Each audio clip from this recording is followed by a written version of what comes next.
Everyone say Jai Shri Ram. Jai Shri Ram. Jai Shri Ram. Jai Shri Ram. Jai Shri Ram.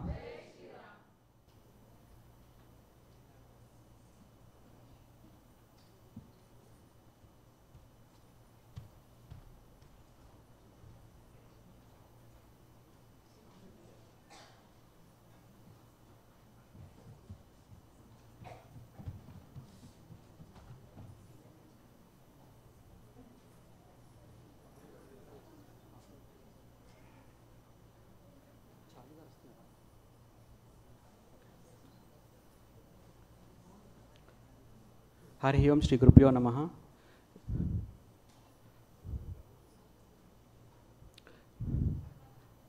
గురుగారిని ఇప్పుడు దీపారాధన చేయవలసిందిగా కోరుకుంటున్నాము. ప్రభానంద్ గారు.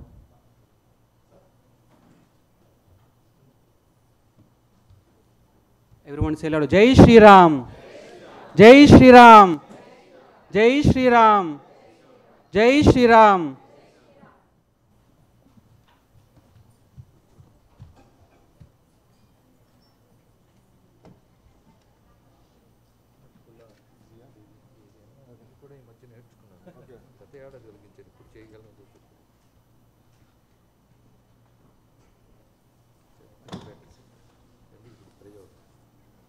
నేర్చుకో అది రెండు కలిపి ఒకే సమయంలో చేయి.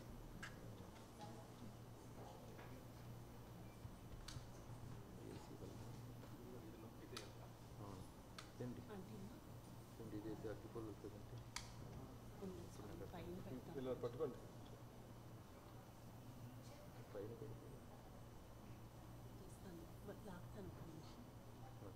మీకే తెలుస్తుంది దీపాలు అగ్నిహోత్ర బ్రాహ్మణుడికి తెలుస్తుంది. దీపాలు చెయ్యి మెల్లం చెయ్యి నువ్వు చేయించామ్మా.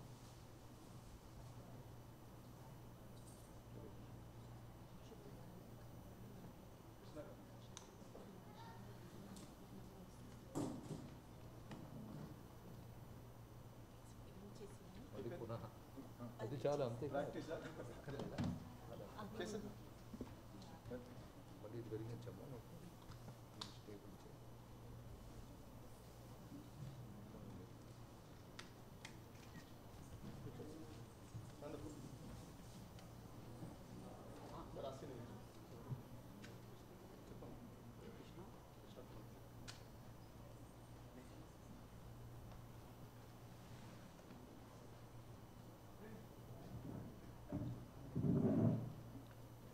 ఇప్పుడు గురుగారికి కృష్ణా తుమ్మలపరి గారిని గురుగారికి పూలాంకృతం చేయవలసిందిగా కోరుకుంటున్నాం.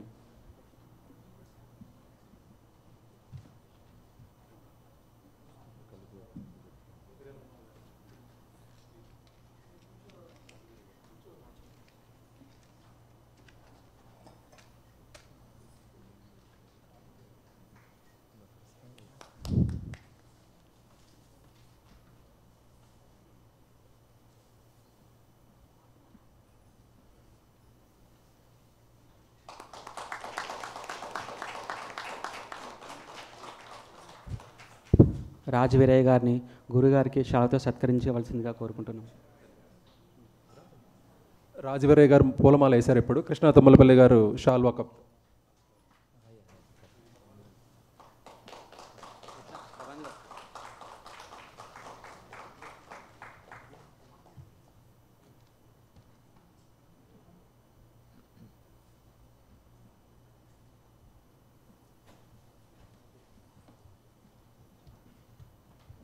గురుగారికి ప్రభానంద్ గారు తులసిమాలతో సత్కరించవలసిందిగా కోరుకుంటున్నాం.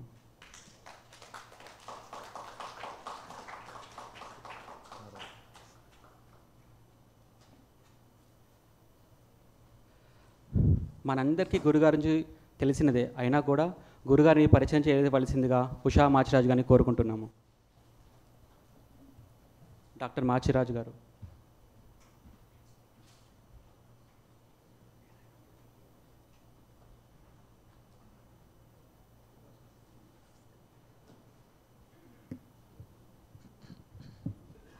ఉషా బదులు నేను వెంకటరత్న మాచిరాజు.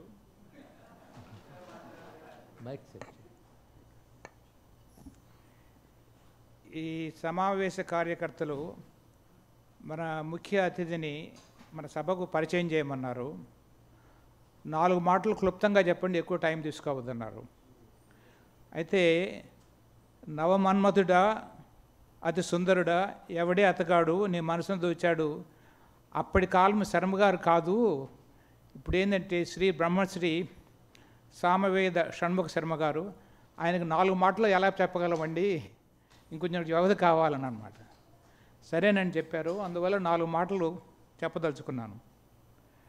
ఆయన బ్రహ్మశ్రీ అంటే somebody who has a profound knowledge of Vedic scriptures, not only having a knowledge but was able to disseminate and explain to others so that they understand and follow. And it is a unique quality. మనకి పద్మశ్రీ అనేది political లీడర్లో first award that government gives, but spiritual దాంట్లో Brahmashri is the highest award one can get. దానికి ఎన్నో మెట్లు ఎక్కితే కానీ ఆ అవార్డు రాదు. You have to be able to convince people, teach them and all that. So for a person who already got Brahmasri, you know that he has excelled so many steps and reached that pinnacle level. మన పురాణంలో ఉన్నది విశ్వామిత్రుడు is considered as first Brahmasri in సనాతన ధర్మ. So ఆ కాలంలో మనం లేవు కాబట్టి మనకు తెలీదు. ఈ కాలంలో మనం చేసుకున్న అదృష్టం ఏంటంటే మన బ్రహ్మశ్రీ ఎదురుగా మనం ఉండగలిగాము, అది మన అదృష్టము. సో భగవంతుడు మనకి ఇచ్చిన అవకాశాన్ని మనం ఆనందిద్దాం. నెక్స్ట్ ఇంకో చెప్పాల్సింది ఏంటంటే బ్రహ్మశ్రీ తర్వాత సామవేదం.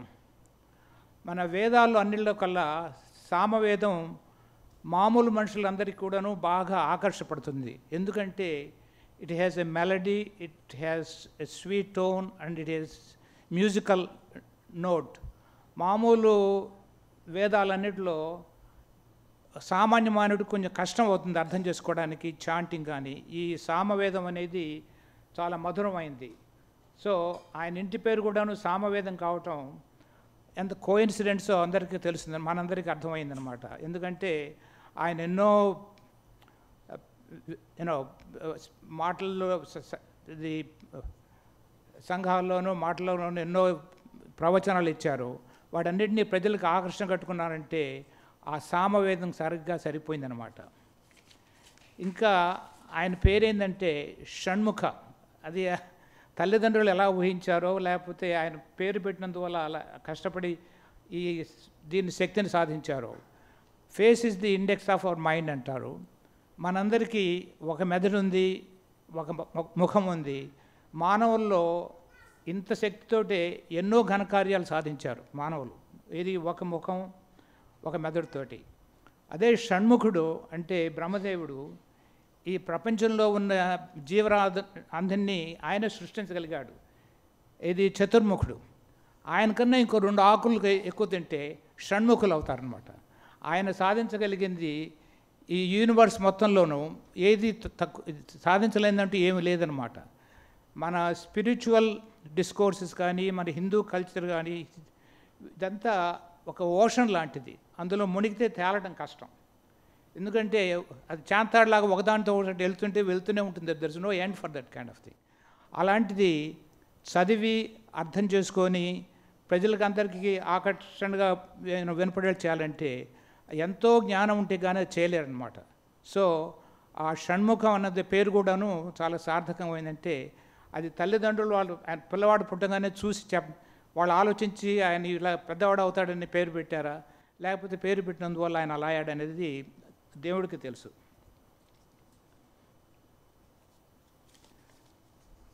తర్వాత శర్మన్ అంటే blessed by God, protected by God and happy and joyous. So his discourses are all convincing to the people and enjoyable to the people. So సార్థక నామధేయుడు శ్రీ బ్రహ్మశ్రీ సామవేద షణ్ముఖ శర్మ అనేదానికి అంతకన్నా ఎవరు పేర్లను పూర్తిగా సార్థం చేసుకోగలిగినంత శక్తి భగవంతుడు ఆయనకి ఇచ్చాడు. is born in Orissa to a highly learned and educated parents, finished his graduation honors in economics, but his interest took him to a different pathway. He had several titles like Saradhana Saraswati, Vagdevi Varaputra, but Brahmashri is the pinnacle honor for his knowledge. He created Rishi Peetham. ఏంటంటే మనకి జ్ఞానం వచ్చినంత వల్ల ఉపయోగం లేదు ఇంకోళ్ళకి చెప్పకపోతే. అది ఆ ఋషిపీఠం అనేది it's noble to spread the knowledge. అది క్రియేట్ చేయడానికి మనసులో ఎంతో తపన ఆందోళన ఉండి, అరే నాకు ఇంత జ్ఞానం ఉంది, మిగతా వాళ్ళకి చెప్పాలి, అది అందరికీ ప్రచురణ చేయాలి అనే అంత తపన ఉంటే కానీ ఆ ఋషిపీఠం సృష్టించలేము అనమాట. So that is also an evidence for his interest in the knowledge to spread it to common people. తర్వాత విద్యాభ్యాసం in university that is related for education of the people. And ధ్రువజననం is also success with the character for children. Children is the future of any generation. Without children, we don't progress. వాళ్ళని కూడాను మనం మొదటి నుంచే ఒక సనాతన ధర్మంగా వాళ్ళకి నేర్పకపోతే the whole society will change. So important is to focus on the Dhruvajananam. That is also he created. That also speaks what his interest in the spiritual. So he is an Indian spiritual teacher, scholar, and lyricist, and a journalist. So Sri Brahmasri Samaveda Shanmugh Sharma, we invite him to the stage, which is already here. And ayana mana Venkateshwara temple and Nityabhishektudu and Sankataharudaina ee temple stage meeda మనకి వెంకటేశ్వర సర్వస్వం, శ్రీ వెంకటేశ్వర సర్వస్వం గురించి చెప్పబోతున్నారు. మీ అందరికీ కృతజ్ఞతలు.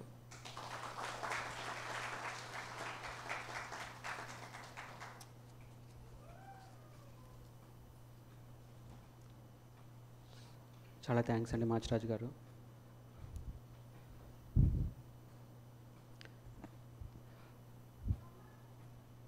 మీ అందరికీ తెలుసు, గురుగారు సనాతన ధర్మం కోసం చేసిన కృషి అమోఘమైనది.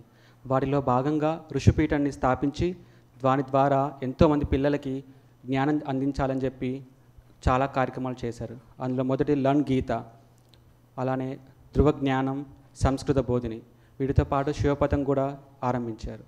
మీరు ఆడిటోరియంలోకి ఎంటర్ అయ్యేటప్పుడు పిల్లలు మీకు ఫ్లయర్లు ఇచ్చారు, అది లర్న్ గీత. నెక్స్ట్ జూలైలో కొత్త బ్యాచ్ స్టార్ట్ అవుతుంది. కృష్ణ పరమాత్ముడు అందించినటువంటి భగవద్గీత అందరూ తప్పకుండా చదువుకోవాలని, నేర్చుకోవాలని గురుగారు ఎంతో సంకల్పించి ఈ కార్యక్రమాన్ని ఆన్లైన్ ద్వారా స్టార్ట్ చేశారు. క్లాసెస్ ఇంగ్లీష్లో ఉంటాయి, తెలుగులో ఉన్నాయి, అన్ని క్లాసెస్ ఆన్లైన్లో. కాబట్టి వయసుతో పరిమితం లేకుండా అందరూ తప్పకుండా నేర్చుకోవాలని గురుగారి సంకల్పం.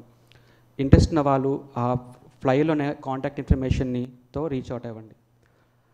ఇప్పుడు గురుగారిని వారి ప్రవచనాన్ని ఆరంభించవలసిందిగా పాదాలు పట్టుకొని వేడుకుంటున్నాము.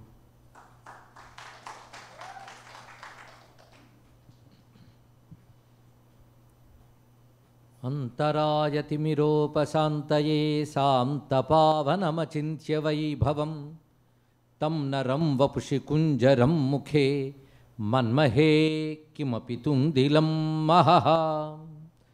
శరణం కరవాణి శర్మదం తే చరణం వాణి చరాచరోపజీవ్యం కరుణామసృణైః కటాక్షపాతైః కురు మాం అంబకృతార్థసార్థవాహం. శారదా శారదాంభోజవదనా వదనాంబుజే సర్వదా సర్వదాస్మాకం సన్నిధిః సన్నిధిం క్రియాత్. విమలపటీ కమలకుటీ పుస్తకరుద్రాక్ష శస్తహస్తపుటీ కామాక్షి పక్ష్మలాక్షి కలిత విపంచీ విభాసి వైరించి. వాగర్థావివ సంపృక్తౌ వాగర్థ ప్రతిపత్తయే జగతః పితరౌ వందే పార్వతీ పరమేశ్వరౌ. గురవే సర్వలోకానాం భిషజే భవరోగిణాం నిధయే సర్వవిద్యానాం దక్షిణామూర్తయే నమః. నారాయణ సమారంభాం వ్యాసశంకరమధ్యమాం అస్మదాచార్యపర్యంతాం వందే గురుపరంపరాం. శ్రీవేంకటాచలాధీశం శ్రియాధ్యాసితవక్షసం శ్రితచేతనమందారం శ్రీనివాసమహం భజే. శ్రీశేషశైలసునికేతన దివ్యమూర్తే నారాయణాచ్యుత హరే నలినాయతాక్ష లీలాకటాక్ష పరిరక్షిత సర్వలోక శ్రీవేంకటేశ మమ దేహి కరావలంబం. శ్రీవేంకటేశ మమ దేహి కరావలంబం. శివాయ గురవే నమః. శివాయ గురవే నమః. శివాయ గురవే నమః. శ్రీమాత్రే నమః. శ్రీ విష్ణురూపాయ నమః శివాయ. శ్రీ వెంకటేశాయ నమః. శ్రీనివాసాయ నమః. శ్రీ గోవిందాయ నమః.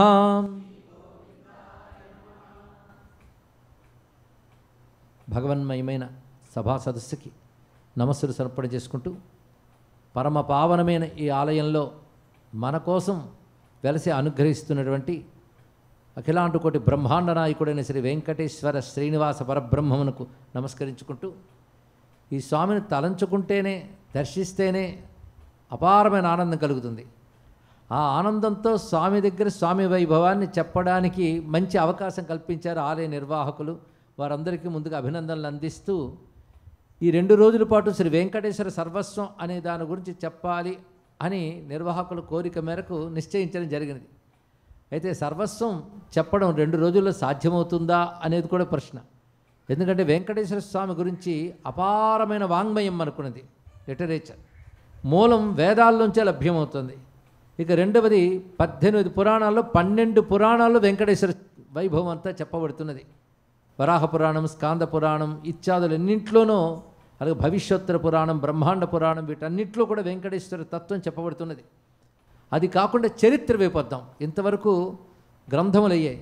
చరిత్రలో వెంకటేశ్వర స్వామి చరిత్ర గురించి ఆలోచిస్తే, ఒకవేళ నాస్తికుడైనా సరే చరిత్ర కళలు ఈ రెండింటి మీద అభిరుచి ఉంటే మాత్రం ఇంత చరిత్ర ఇంత కళలు కలిగిన ఆలయం మనకు ఉన్నందుకు గర్వించాలండి. అంత అద్భుతమైనటువంటి ఆలయం వెంకటేశ్వరుని మందిరం. దాని చరిత్ర ఎప్పటికీ అంటే కాలం వెనక్కి వెళుతున్న కొద్దీ ఆ చరిత్ర ఇంకెంత పాతదో అనిపించేటంత ప్రాచీన చరిత్ర దానికి ఉన్నది. మనకి వెంకటేశ్వర ఆలయ సముద్ధరణలో అక్కడున్న శిల్ప సంపద వీటన్ని వృద్ధి చేసి ఆలయానికి తన సమస్తమైన భక్తిని కైంకర్యంగా సమర్పించిన మహానుభావుడు శ్రీకృష్ణదేవరాయలు. ఆయన నిర్మాణం చేసినటువంటి గోపురాలు, ఆయన సమర్పించినటువంటి కానుకలు నేటికి ఉన్నాయి. కృష్ణదేవరాయలు వంటి చారిత్రక పురుషులు ఆయన సేవించుకున్న వైనం కనబడుతున్నది. అలాగే అనేక మంది భక్తులు, ఈ భక్తులు అన్ని భాషల్లో ఉన్నారు. తెలుగులో, తమిళంలో, కన్నడంలో, వీటన్నిటిలో ఉన్నారు.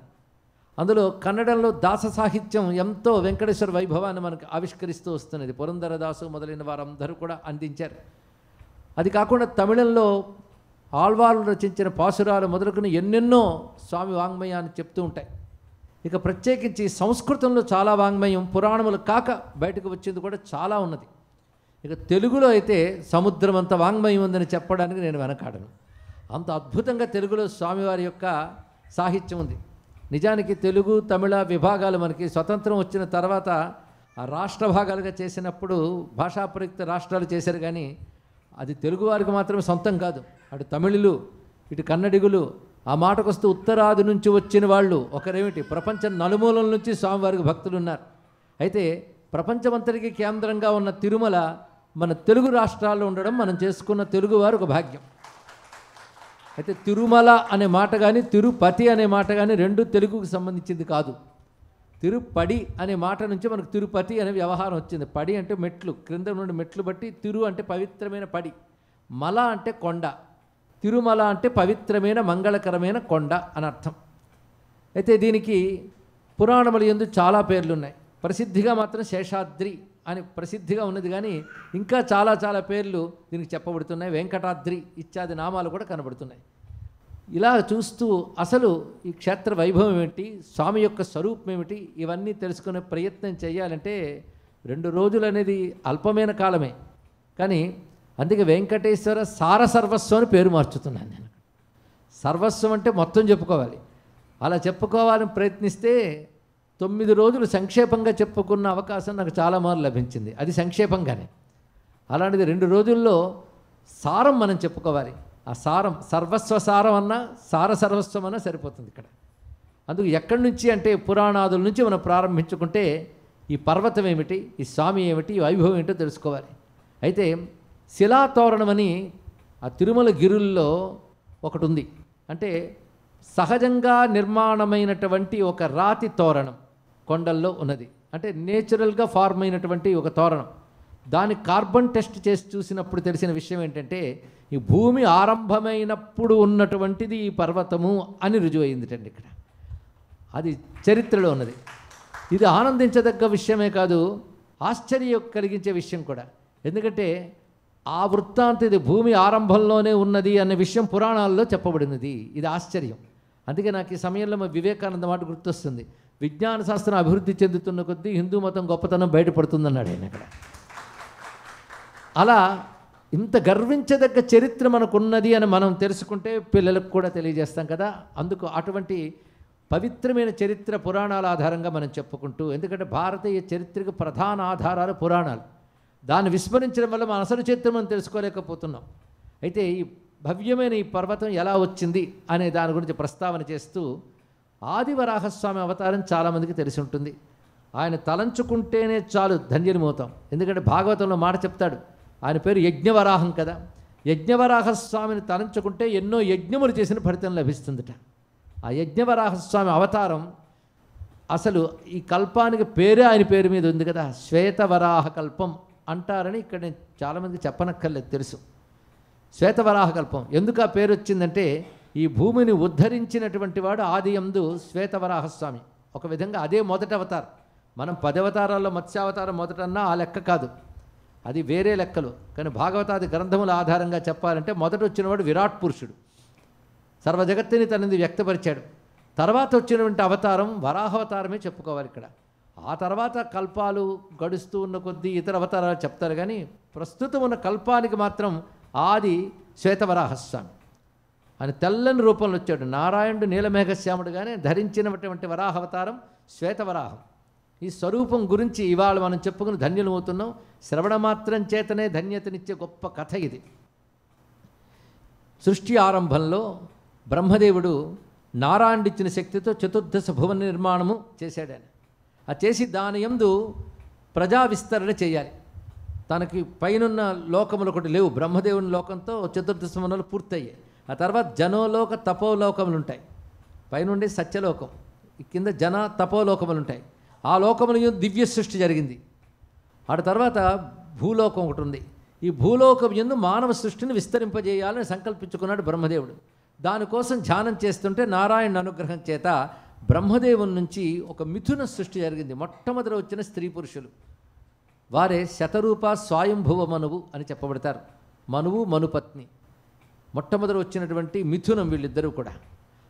ఆ వచ్చినటువంటి వాడు తర్వాత ఏం చేయాలి నేను అని అడిగితే కొంతకాలం తపస్సు చేయని చెప్పాడు బ్రహ్మదేవుడు. ఎందుకంటే తపస్సు చేస్తేనే సరైన ఆలోచన స్ఫురిస్తుంది, చేయడానికి కావాల్సిన శక్తి అందుతుంది. కనుక మొదట చేయవలసిన తపస్సు, తర్వాత పనులు ఎన్నైనా చేయొచ్చు.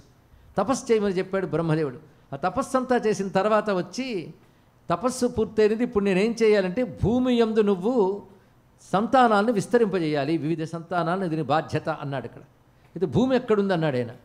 చతుర్దశ భువనాల్లో భూమి అక్కడ పెట్టబడింది, ఇప్పుడు కనబడకుండా పోయింది. బ్రహ్మదేవుడు ఆశ్చర్యపోయాడు. ఇంతవరకు ఉన్న భూమి ఎక్కడికి వెళ్ళిపోయింది అనుకున్నాడు ఆయన. అంటే బ్రహ్మకు కూడా తెలియకుండా ఎవడో తీసేశాడు దాన్ని. ఇక్కడ వాడు ఎవడంటే అప్పటికి వచ్చిన హిరణ్యాక్షుడు అని ఒక రాక్షసుడు ఈ భూమిని అపహరించి తీసుకుపోయాడు. అది కనబడకుండా పోయింది, ఎక్కడుంచాడు కూడా తెలియలేదు. ఆ సమయంలో బ్రహ్మదేవుడు ధ్యానంలో నారాయణ శరణు వేడాడు. బ్రహ్మదేవుడికి ఒక్క తెలివి ఉందండి, ఏమీ చేత కాకపోతే భగవంతుని స్మరించడం అని తెలివి ఉంది. అది తెలుసుకోవాలి ఇక్కడ. మనకేది చేత కానప్పుడు ఆయన స్మరించాలి, అదేనా చేతనవ్వాలి కదా. తప్పకుండా ఆయన అనుగ్రహిస్తాడు. బ్రహ్మదేవుడికి మొదటి నుంచి అదే అనుభవం. అందుకే నారాయణని స్మరించాడు. ఆ స్మరణ అంటే ధ్యాన ప్రక్రియలో ఆయన యోగ స్థితిలోకి వెళ్ళిపోయి ధ్యానిస్తూ ఒక్కసారి ఉచ్ఛ్వాసని పైకి తీసుకువెళ్ళి, దీనికి పూరకము అంటాం. కొంతసేపు నిలిపాడు, దాన్ని కుంభకము అంటాం. రేచకంగా గాలి వదిలేడు. అంటే భగవాన్ని ధ్యానిస్తూ ఆ పని చేయడం వల్ల ఆ నాసారంధ్రం నుంచి ఒక అనురూపముగా ఒక తేజస్సు బయటకు వచ్చింది. ఎవరా అని చూస్తూ ఉంటుంది, బొట్టని వేలంతుంది, అంగుష్ఠమాత్ర పురుష అన్నట్టుగా చూస్తూ ఉండగా అది పెరిగిపోయి పర్వతం అంత అయిపోయిందండి. అందరూ ఆశ్చర్యపోయి చూస్తున్నారు. అది వరాహ స్వరూపంగా వ్యక్తమైంది. మొట్టమొదటి వచ్చిన వరాహస్వామి ఆ విధంగా బ్రహ్మదేవుడి ధ్యానం నుంచి వచ్చి ఆకాశ పర్యంత సంవర్ధిగా అంత మహోన్నత రూపం ధరించి గోచరించగానే వెంటనే ఆ జనోలోక తపోలోక వాసులైనటువంటి దేవతలు వారందరూ ఆయన స్తుతిస్తున్నారు. బ్రహ్మదేవుడు ఆశ్చర్యపోయాడు. ఈయన నా నుండి వచ్చాడా అనుకున్నాడు. మంచి పని చేశాడు. నా నుండి అన్నాడు కానీ నా వల్ల అనలేదు. రెండుకి చాలా తేడా ఉందండి. నా వల్ల అంటే నేను తయారు చేశానన్న అహంకారం ఉంటుంది. అలా కాకుండా ఆయన ధ్యానిస్తుంటే ఆయన నుండి వచ్చాడు, త్రూ హిమ్, అందుకని నాట్ బై హిమ్. ఆయన వల్ల రాలే, ఆయన నుంచి వచ్చాడు. ఇక్కడ ఆ వచ్చినవాడు వరాహస్వామి. ఆ స్వామికి నమస్కారం చేసుకోగానే ఎందుకు వచ్చారని వీడు చెప్పనక్కర్లేకుండా ఆయన తెలుసుకుని అప్పుడు కేవలం జలమయమై ఉన్నది. నేను వరాహస్వామి అవతారానంతటి సైన్స్తో అన్వయించి చెప్పగలను కానీ నా సబ్జెక్ట్ వెంకటేశ్వరుడు కనుక నేను వెళ్ళట్లేదు. ఎప్పుడూ ఆ సమయం కూడా వస్తుంది మొత్తం. ఎందుకంటే ఇందాక చెప్పినట్టు సైన్స్తో ఆలోచిస్తే నిలవగలిగే ఒకే ఒక్క మతం హిందూ మతం మాత్రమే. అప్పుడు వాళ్ళు మాట్లాడిన పారిభాషిక పదాలు, ఆ టెర్మినాలజీ, వాళ్ళు చూపించినటువంటి అందులో చూపిన సింబాలిజం, ఇవన్నీ ఆలోచిస్తే తర్వాత తెలుస్తాయి. కానీ ఇప్పుడు రసవంతమైన కథ చెప్తున్నాం కనుక దాని వైపు వెళ్ళవద్దు. ఆ జలంలో లీనమైపోయింది భూమి. ఎక్కడుంది ఎవరికీ తెలియలేదు.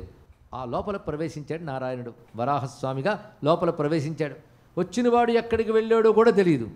ఆయనకు తెలుసు భూమి ఎక్కడుందో. అక్కడికి తిన్నగా వెళ్ళి ఆ భూమిని ఉద్ధరించి పైకి వస్తున్నాడు. ఆ వచ్చిన స్వరూపాన్ని దేవతలందరూ చూస్తున్నారు.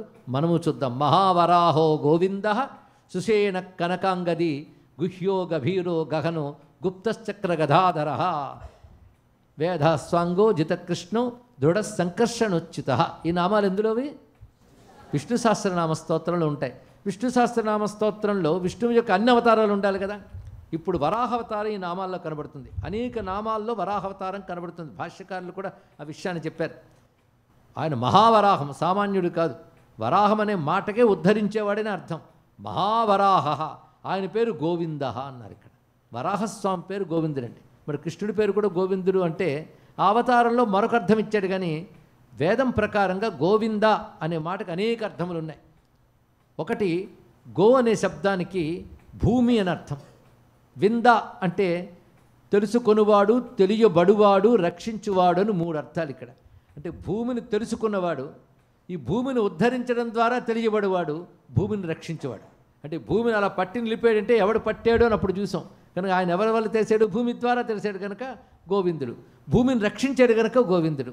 కనుక ముందు భూమిని తెలుసుకున్నాడు ఎక్కడుందో, దాన్ని తెలియజేశాడు అందరికీ, రక్షించాడు భూమిని. అలాగా గోవింద అంటే భూమిని రక్షించినవాడు.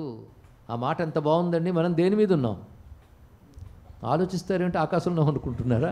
తర్వాత చెప్తారా? భూమి యందు ఉన్నాం కదా. కానీ భూమిని రక్షించేవాడంటే భూమి యందున్న మనల్ని అందరినీ రక్షించేవాడు కనుక మనకు దగ్గరి అవతారం వరాహావతారం అండి. కానీ భూమిని రక్షించాలంటే వరాహస్వామిని ధ్యానించాలట. ఆయన ఏ రూపంతో వచ్చాడు? యజ్ఞస్వరూపంతో వచ్చాడు. ఇది ఆశ్చర్యకరమైన మాట. ఇప్పుడు నేను చెప్తున్నది కూడా పురాణముల యందున్న ఆధారాలు చూపిస్తూ చెప్తున్నాం. ప్రతిపేదే తదారూపం భూ సముద్ధరణోచితం ఉపాకర్మోష్ట మనల జిహ్వం ప్రణవఘోషణం చతురామ్నాయ చరణం ప్రాయశ్చిత్త ఖురాంచితం ప్రాగ్వంశకాయం విలస దర్భరోమావళియుతం అని వెంకటేశ్వర స్వామి చరిత్రను చెప్తూ పురాణంలో వరాహస్వామిని వర్ణిస్తూ చెప్పారు. ఇప్పుడు ఈజ్ ఎంబాడిమెంట్ ఆఫ్ యజ్ఞ. యజ్ఞమే రూపం ధరించినట్లుగా ఉన్నాడు. యజ్ఞంలో ఏ ఏ భాగాలు ఉంటాయో అవన్నీ స్వామి రూపంలో కనబడుతున్నాయి. నేను ఇప్పుడు వీటిని వ్యాఖ్యానించి చెప్తే ఇదే గంట పడుతుంది, కానీ క్లుప్తంగా చెప్పుకుందాం. అంటే మనకిప్పుడు యజ్ఞ విజ్ఞానం తెలియని రోజులు వచ్చేసాయి. యజ్ఞానికి కొన్ని టెర్మినాలజీలు ఉన్నాయి. ఆ పదాలన్నీ ఇక్కడ చూపిస్తున్నాడు. ఇది ఎలాంటి రూపం ధరించే అంటే భూ సముద్ధరణ ఉచితం. భూమిని ఉద్ధరించడానికి ఉచితమైన రూపం స్వీకరించట. అది విష్ణువు ఒక్కడైనా అవతారాలు ఒక్కొక్కలాగా ఉంటాయి. ఎందుకంటే ఒక్కొక్కటి ఒక్కొక్క తత్వాన్ని చెప్తాయి. రాముడున్నాడు, ధర్మతత్వాన్ని చెప్పాడు. అలాగే మత్స్యావతారం ఒక తత్వాన్ని చెప్తుంది. ఈ తత్వం దేన్ని చెప్తున్నదంటే యజ్ఞతత్వాన్ని చెప్తున్నాడు. అంటే యజ్ఞమే రూపం ధరించి వచ్చాడు. అందుకే మనకి యజ్ఞాలు ఇవన్నీ ఈ రోజుల్లో తెలియవు. కానీ యజ్ఞాలు తెలిస్తే బ్రతుకులు బాగుపడతాయి. అందుకే యజ్ఞవరాహస్వామిని నమస్కరిస్తే చాలండి, అవన్నీ తెలిసినటువంటి అనుగ్రహం మనకు లభిస్తున్నది. ఈ యజ్ఞవరాహస్వామి వర్ణన విష్ణు పురాణంలో చాలా విశేషంగా ఉన్నది. ఆదిశంకర భగవత్పాదుల వారు విష్ణు శాస్త్ర భాష్యం రాస్తూ యజ్ఞో యజ్ఞపతిరివ్యజ్వా యజ్ఞాంగో యజ్ఞవాహన యజ్ఞభృత్ యజ్ఞకుర్యజ్ఞి యజ్ఞభుక్ యజ్ఞసాధన అనేటువంటి నామములకి భాష్యం రాస్తూ విష్ణు పురాణంలో వరాహవర్ణంతా రాశారండి. ఇక్కడ ఇది యజ్ఞాంగ అన్నాడు కదా, అంగము అంటే శరీరము, యజ్ఞాంగ అంటే యజ్ఞమే శరీరముగా కలిగినవాడు. అందుకే భాగవతంలో సుఖయుగుందులు పరీక్షణ మహారాజు చెప్తూ యజ్ఞవరాహస్వామిని ధ్యానిస్తే సర్వ విధములైన యజ్ఞములు చేసిన ఫలితం లభిస్తుందయ్యా అని అవతార వైభవాన్ని చెప్పారు ఇక్కడ. అంతేకాదు భూమిని ఉద్ధరించాడు వరాహస్వామి కనుక భూమి క్షేమం కలగాలంటే వరాహస్వామి దయ ఉండాలి. ఈ రహస్యం తెలుసుకున్న వాళ్ళు విజయనగరాన్ని ఏలిన రాజులండి. మీకు తెలుసుగా మొదట విజయనగరం ఏలిన రాజుల పేర్లు హరిహర బుక్కరాయలు. వాళ్ళకి రాజముద్ర ఉన్నది. ఆ రాజముద్ర నిర్ణయించిన వారు విద్యారణ్య మహర్షి. ఆ మాటకు వస్తే విద్యానగర సామ్రాజ్యం అని స్థాపన చేయించాడు. ఆ రాజముద్ర ఏమిటంటే వరాహం. వరాహాన్ని ముద్రగా ఎందుకు పెట్టంటే భూమిని రక్షించిన వరాహస్వామి కనుక ఆయన అనుగ్రహం ఉంటే రాజ్యపాలన చక్కగా చేయగలరన్న ఉద్దేశంతో యజ్ఞతత్వాన్ని చూపించాడు. ఇందులో మరొక మర్మం ఉంది. యజ్ఞ రూపంతో ఎందుకు భూమిని ఉద్ధరించారంటే భూమి ఉద్ధరింపబడాలన్నా రక్షింపబడాలన్నా యజ్ఞము ద్వారానే జరుగుతుందని చెప్పడానికి యజ్ఞమే తానై వచ్చారండి స్వామి. ఇది మర్మం. ఆ యజ్ఞములో ఏవేవి ఉంటాయో అవన్నీ చూపిస్తున్నాడు ఇక్కడ. ఉపాకర్మ అని యజ్ఞంలో ఉంటుంది, అది క్రింది పెదవిగా ఉందిట. ఇక నాలిక అనల జిహ్వం అంటే అగ్నియే నాలికగా ఉంది, మధ్య మధ్య నాలిక తెస్తుంటే అగ్నిజ్వాలలో ఉందిట. పైగా కింద ముట్టే పై ముట్టే ఈ రెండు చూస్తూ ఉంటే ఉపాకర్మతో కూడిన కింద ముట్టే పై ముట్టే యజ్ఞంలో పడి శృవాలు ఈ రెండూ కూడా ముట్టెలుగా కనబడుతున్నాయి. అగ్నిహోత్రుడు నాలికగా కనబడుతున్నాడు. అలాగే యజ్ఞంలో 4 వేదాలు వాడతారు. ఈ 4 వేదాలు ప్రయోగించడానికి 4 ఉంటారండి యజ్ఞంలో.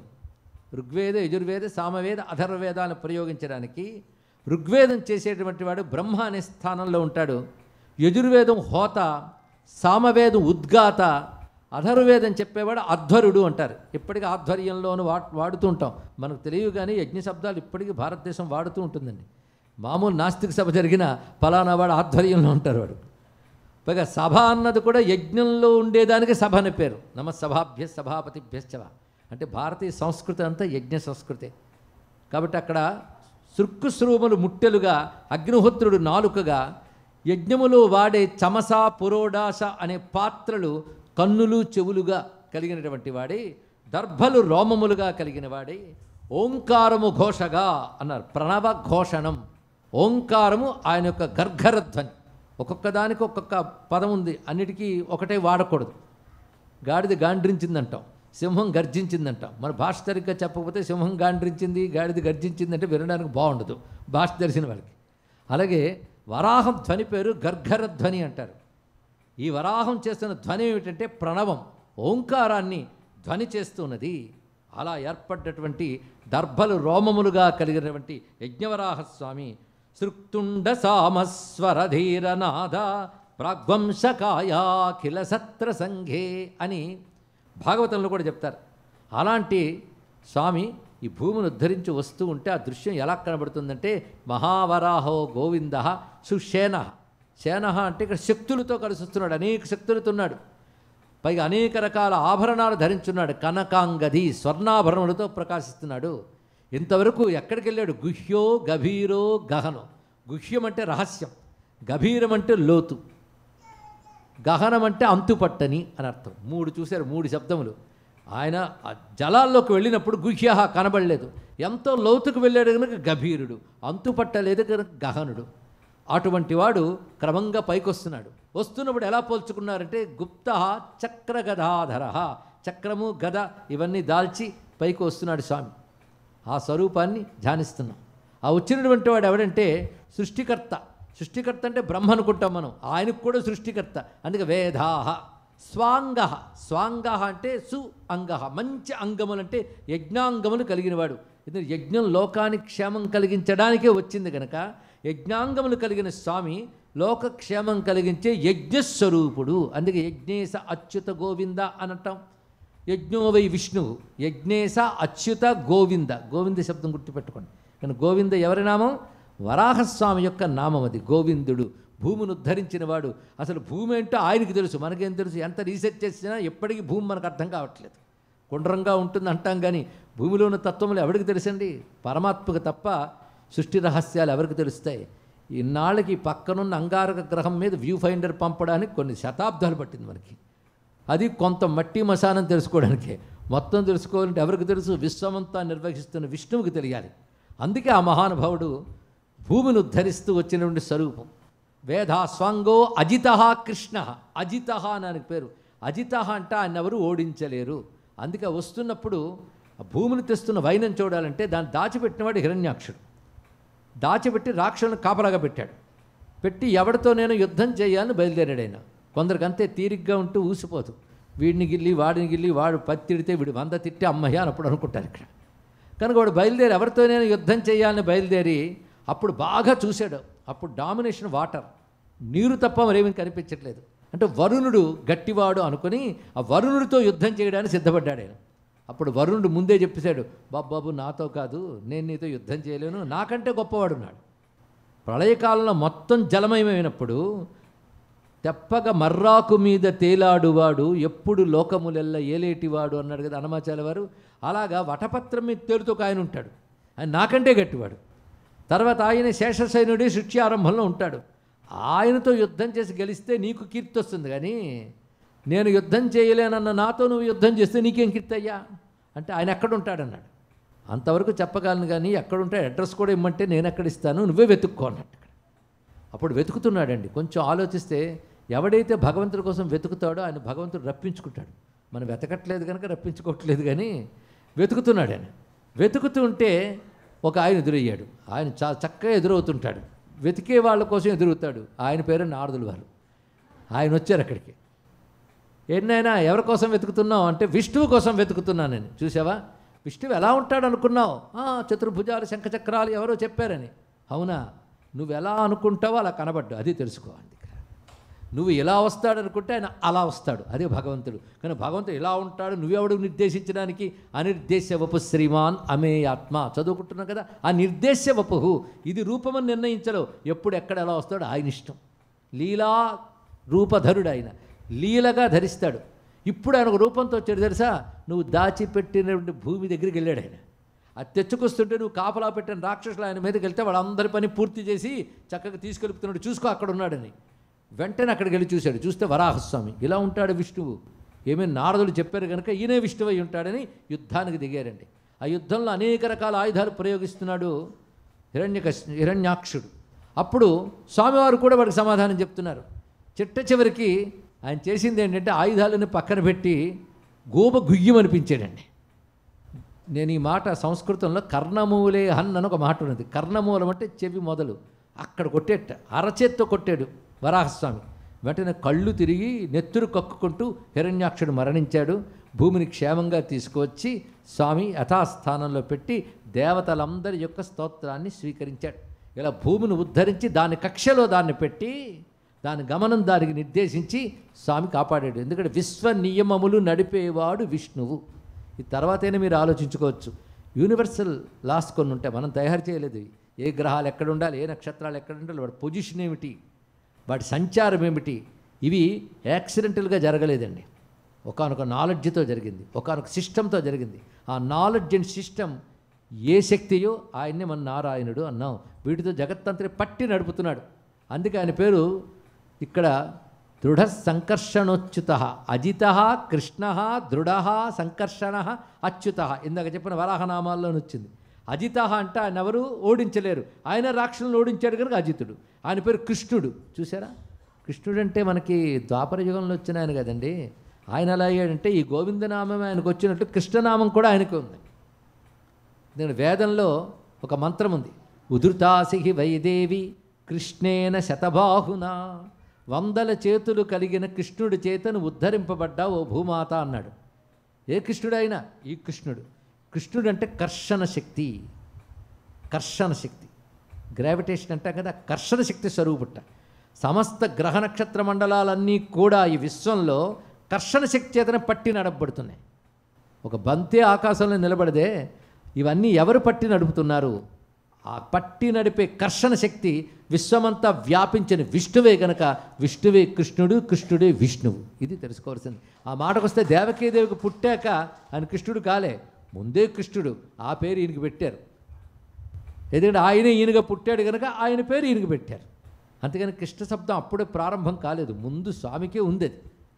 కనుక శ్రీకృష్ణ పరబ్రహ్మణే నమో నమః అనే మాట కృష్ణుడిగా పుట్టకముందు కూడా ఆయనకి వేదం వాడింది. కృష్ణ శబ్దం ఎన్నో మార్లు వేదం వాడుతోంది. వరాహస్వామి పరంగా వాడింది. చూడండి ఎలా పట్టాడంటే దృఢ, గట్టిగా పట్టుకున్నాడు. కృష్ణ సంకర్షణ, సంకర్షణ అంటే సమ్యక్ కర్షణం, అన్ని వైపుల నుంచి పట్టుకున్నాడు ఆయన. అచ్యుత అంటే జారనివాడు, జారనివ్వనివాడు. ఆయన కానీ పట్టితే జారనివ్వడు, ఆయన జారడండి. అందుకే ఎవరైతే భగవంతుడిని నమ్ముకుంటారో వారు జారిపోరు, ఆయన పట్టుకుంటాడు ఇక్కడ. అది కూడా సరిపోయింది. అలా భూమిని పట్టి నిలిపాడు. ఇప్పుడు వరాహస్వామి వర్ణన విన్నాక ఆ నామాలు ఒక్కసారి వెళ్ళండి, అంత అందంగా కనబడతాయో. మహావరాహో గోవింద సుషేణ కనకాంగది గుహ్యో గభీరో గగన గుప్త చక్రగదాధర వేదాస్వాంగో జితకృష్ణో దృఢ సంకర్షణోచ్యుత. ఇది వరాహస్వామి యొక్క నామములు. యజ్ఞస్వరూపుడు ఉన్నాడు కనుక యజ్ఞో యజ్ఞపతిర్యజ్వా యజ్ఞాంగో యజ్ఞవాహన. కనుక యజ్ఞస్వరూపుడైనటువంటి ఆ స్వామి ఆదిగా వచ్చాడు కనుక ఆది వరాహం అని పేరు. యజ్ఞస్వరూపుడు కనుక యజ్ఞవరాహం అని పేరు. తెల్లగా ఉన్నాడు కనుక శ్వేతవరాహం అని పేరు. ఇన్ని పేర్లతో వచ్చి భూమిని ఉద్ధరించి ఒక సిస్టమ్ పెట్టి మళ్ళీ తాను అంతర్ధానమైపోయాడు. భగవంతుడు అంతర్ధానమయ్యాడంటే అర్థం అంటే ఎక్కడి నుంచో వచ్చి ఎక్కడికో వెళ్ళాడు కాదు. సర్వవ్యాపకుడైన విష్ణువు ఒక రూపంతో వచ్చి పనిచేసి మళ్ళీ సర్వవ్యాపక తత్వంగా లీనమయ్యాడు అని చెప్పడమే అంతర్ధానం అనే మాటకున్న అంతరార్థం.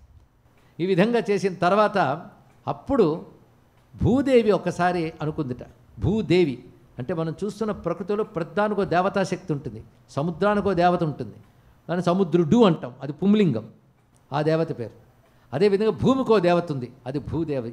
ఆ భూదేవి గోరూపం ధరించి ఒకప్పుడు వైకుంఠానికి వెళ్ళాలని బయలుదేరింది. త్రోవలో బ్రహ్మదేవుడు కనబడ్డాడు. ఏంటమ్మా నువ్వు ఇలా బయలుదేరావు అంటే, నారాయణుడి దగ్గరికి బయలుదేరుతున్నాను, ఆ నారాయణుడు అనుగ్రహించి భూమి మీదకి రావాలి అంటే నా మీదకి రావాలి. ఆయన భూమి మీద ఎన్నో అద్భుతమైన సృష్టిలు జరుగుతున్నాయి ఇప్పుడు, కానీ ఇదంతా నారాయణ వల్లే గనక నారాయణుడు సర్వవ్యాపక పరమాత్మగా అంతటా ఉన్నాడు మాకు తెలుసు. కనుక రూపం ధరించి నారాయణుడు వైకుంఠంలో ప్రకాశిస్తున్నాడు. ఆ స్వామి భూమి మీదకి వచ్చి ఒక రూపంతో అక్కడ ఉండాలి అని నేను ప్రార్థించడానికి వెళుతున్నాను అని మీరెందుకు వెళ్తున్నారు అని అడిగింది భూదేవి. అప్పుడు బ్రహ్మదేవుడు అన్నాడు, నేను కూడా ఇదే అడుగుదామని వెళ్తున్నాను.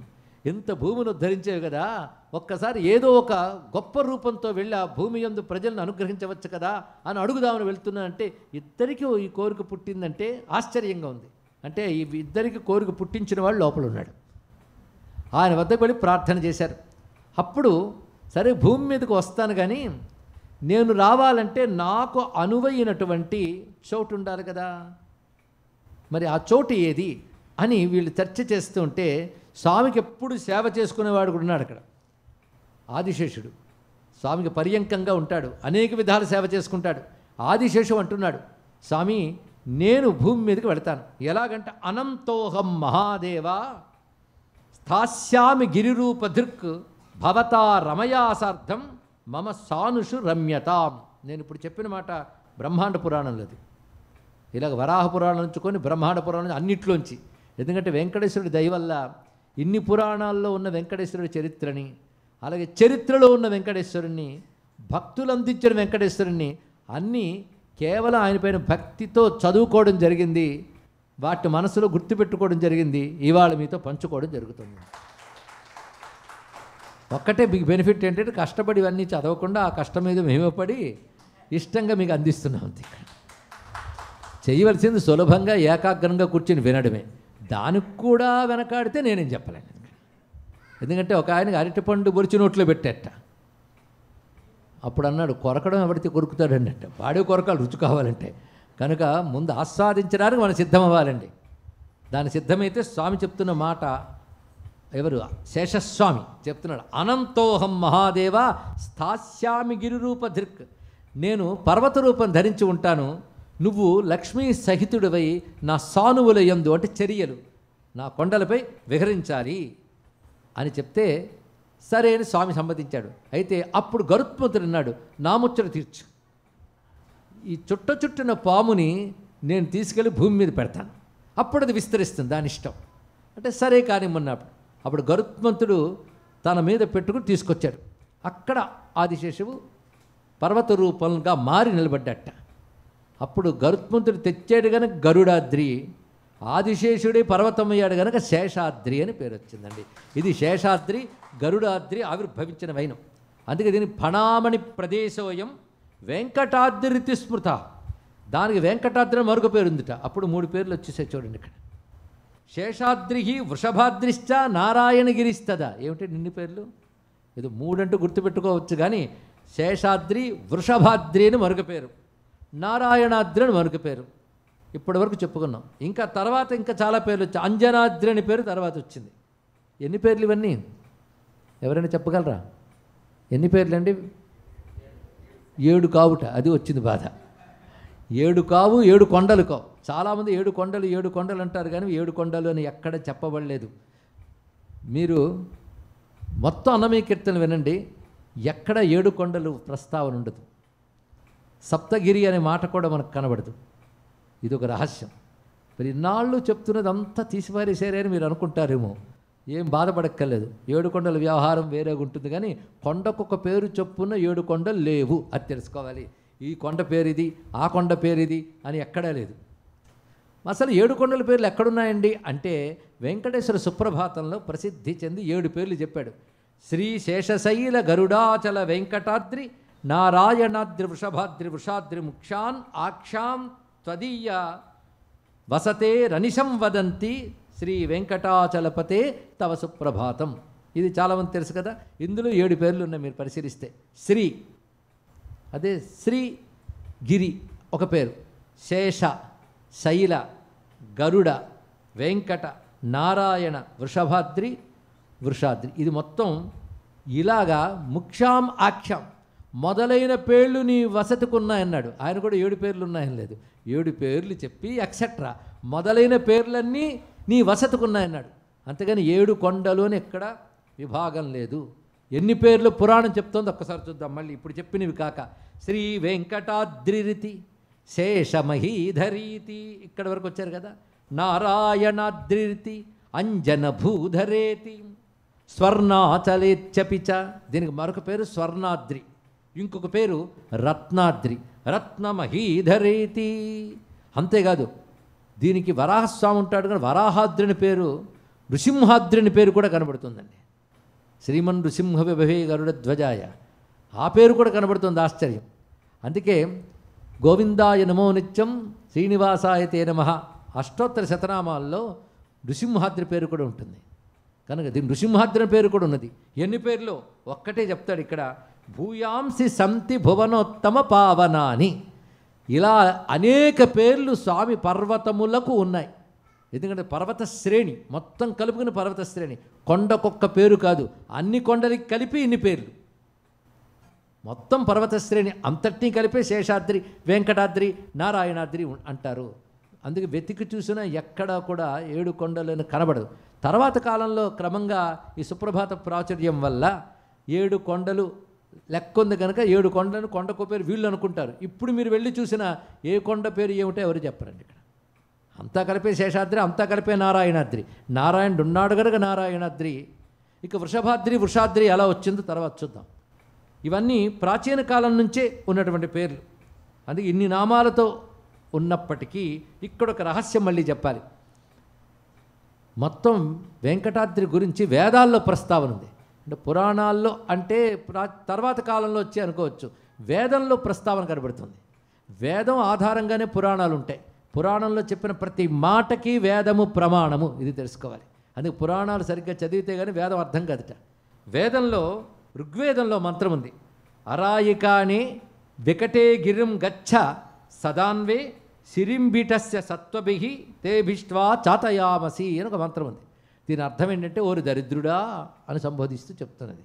ఓరి దరిద్రుడా, నీ దరిద్రం పోవాలి అంటే వికటే గిరిం గచ్చ, వికటగిరికి వెళ్ళు. వికటగిరి, వెంకటగిరి, వికటగిరి దగ్గరతనం చూడండి.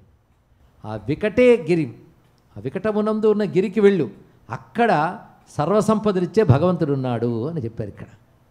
ఇది వెంకటాద్రిని చెప్తుంది అంటూ భవిష్యోత్తర పురాణంలో అరాయికాణే వికటే గిరిం గచ్చేతి తం విదుహు ఏవం వేదమయ సాక్షాత్ గిరీంద్ర పన్నగాచల అన్నారు ఇక్కడ.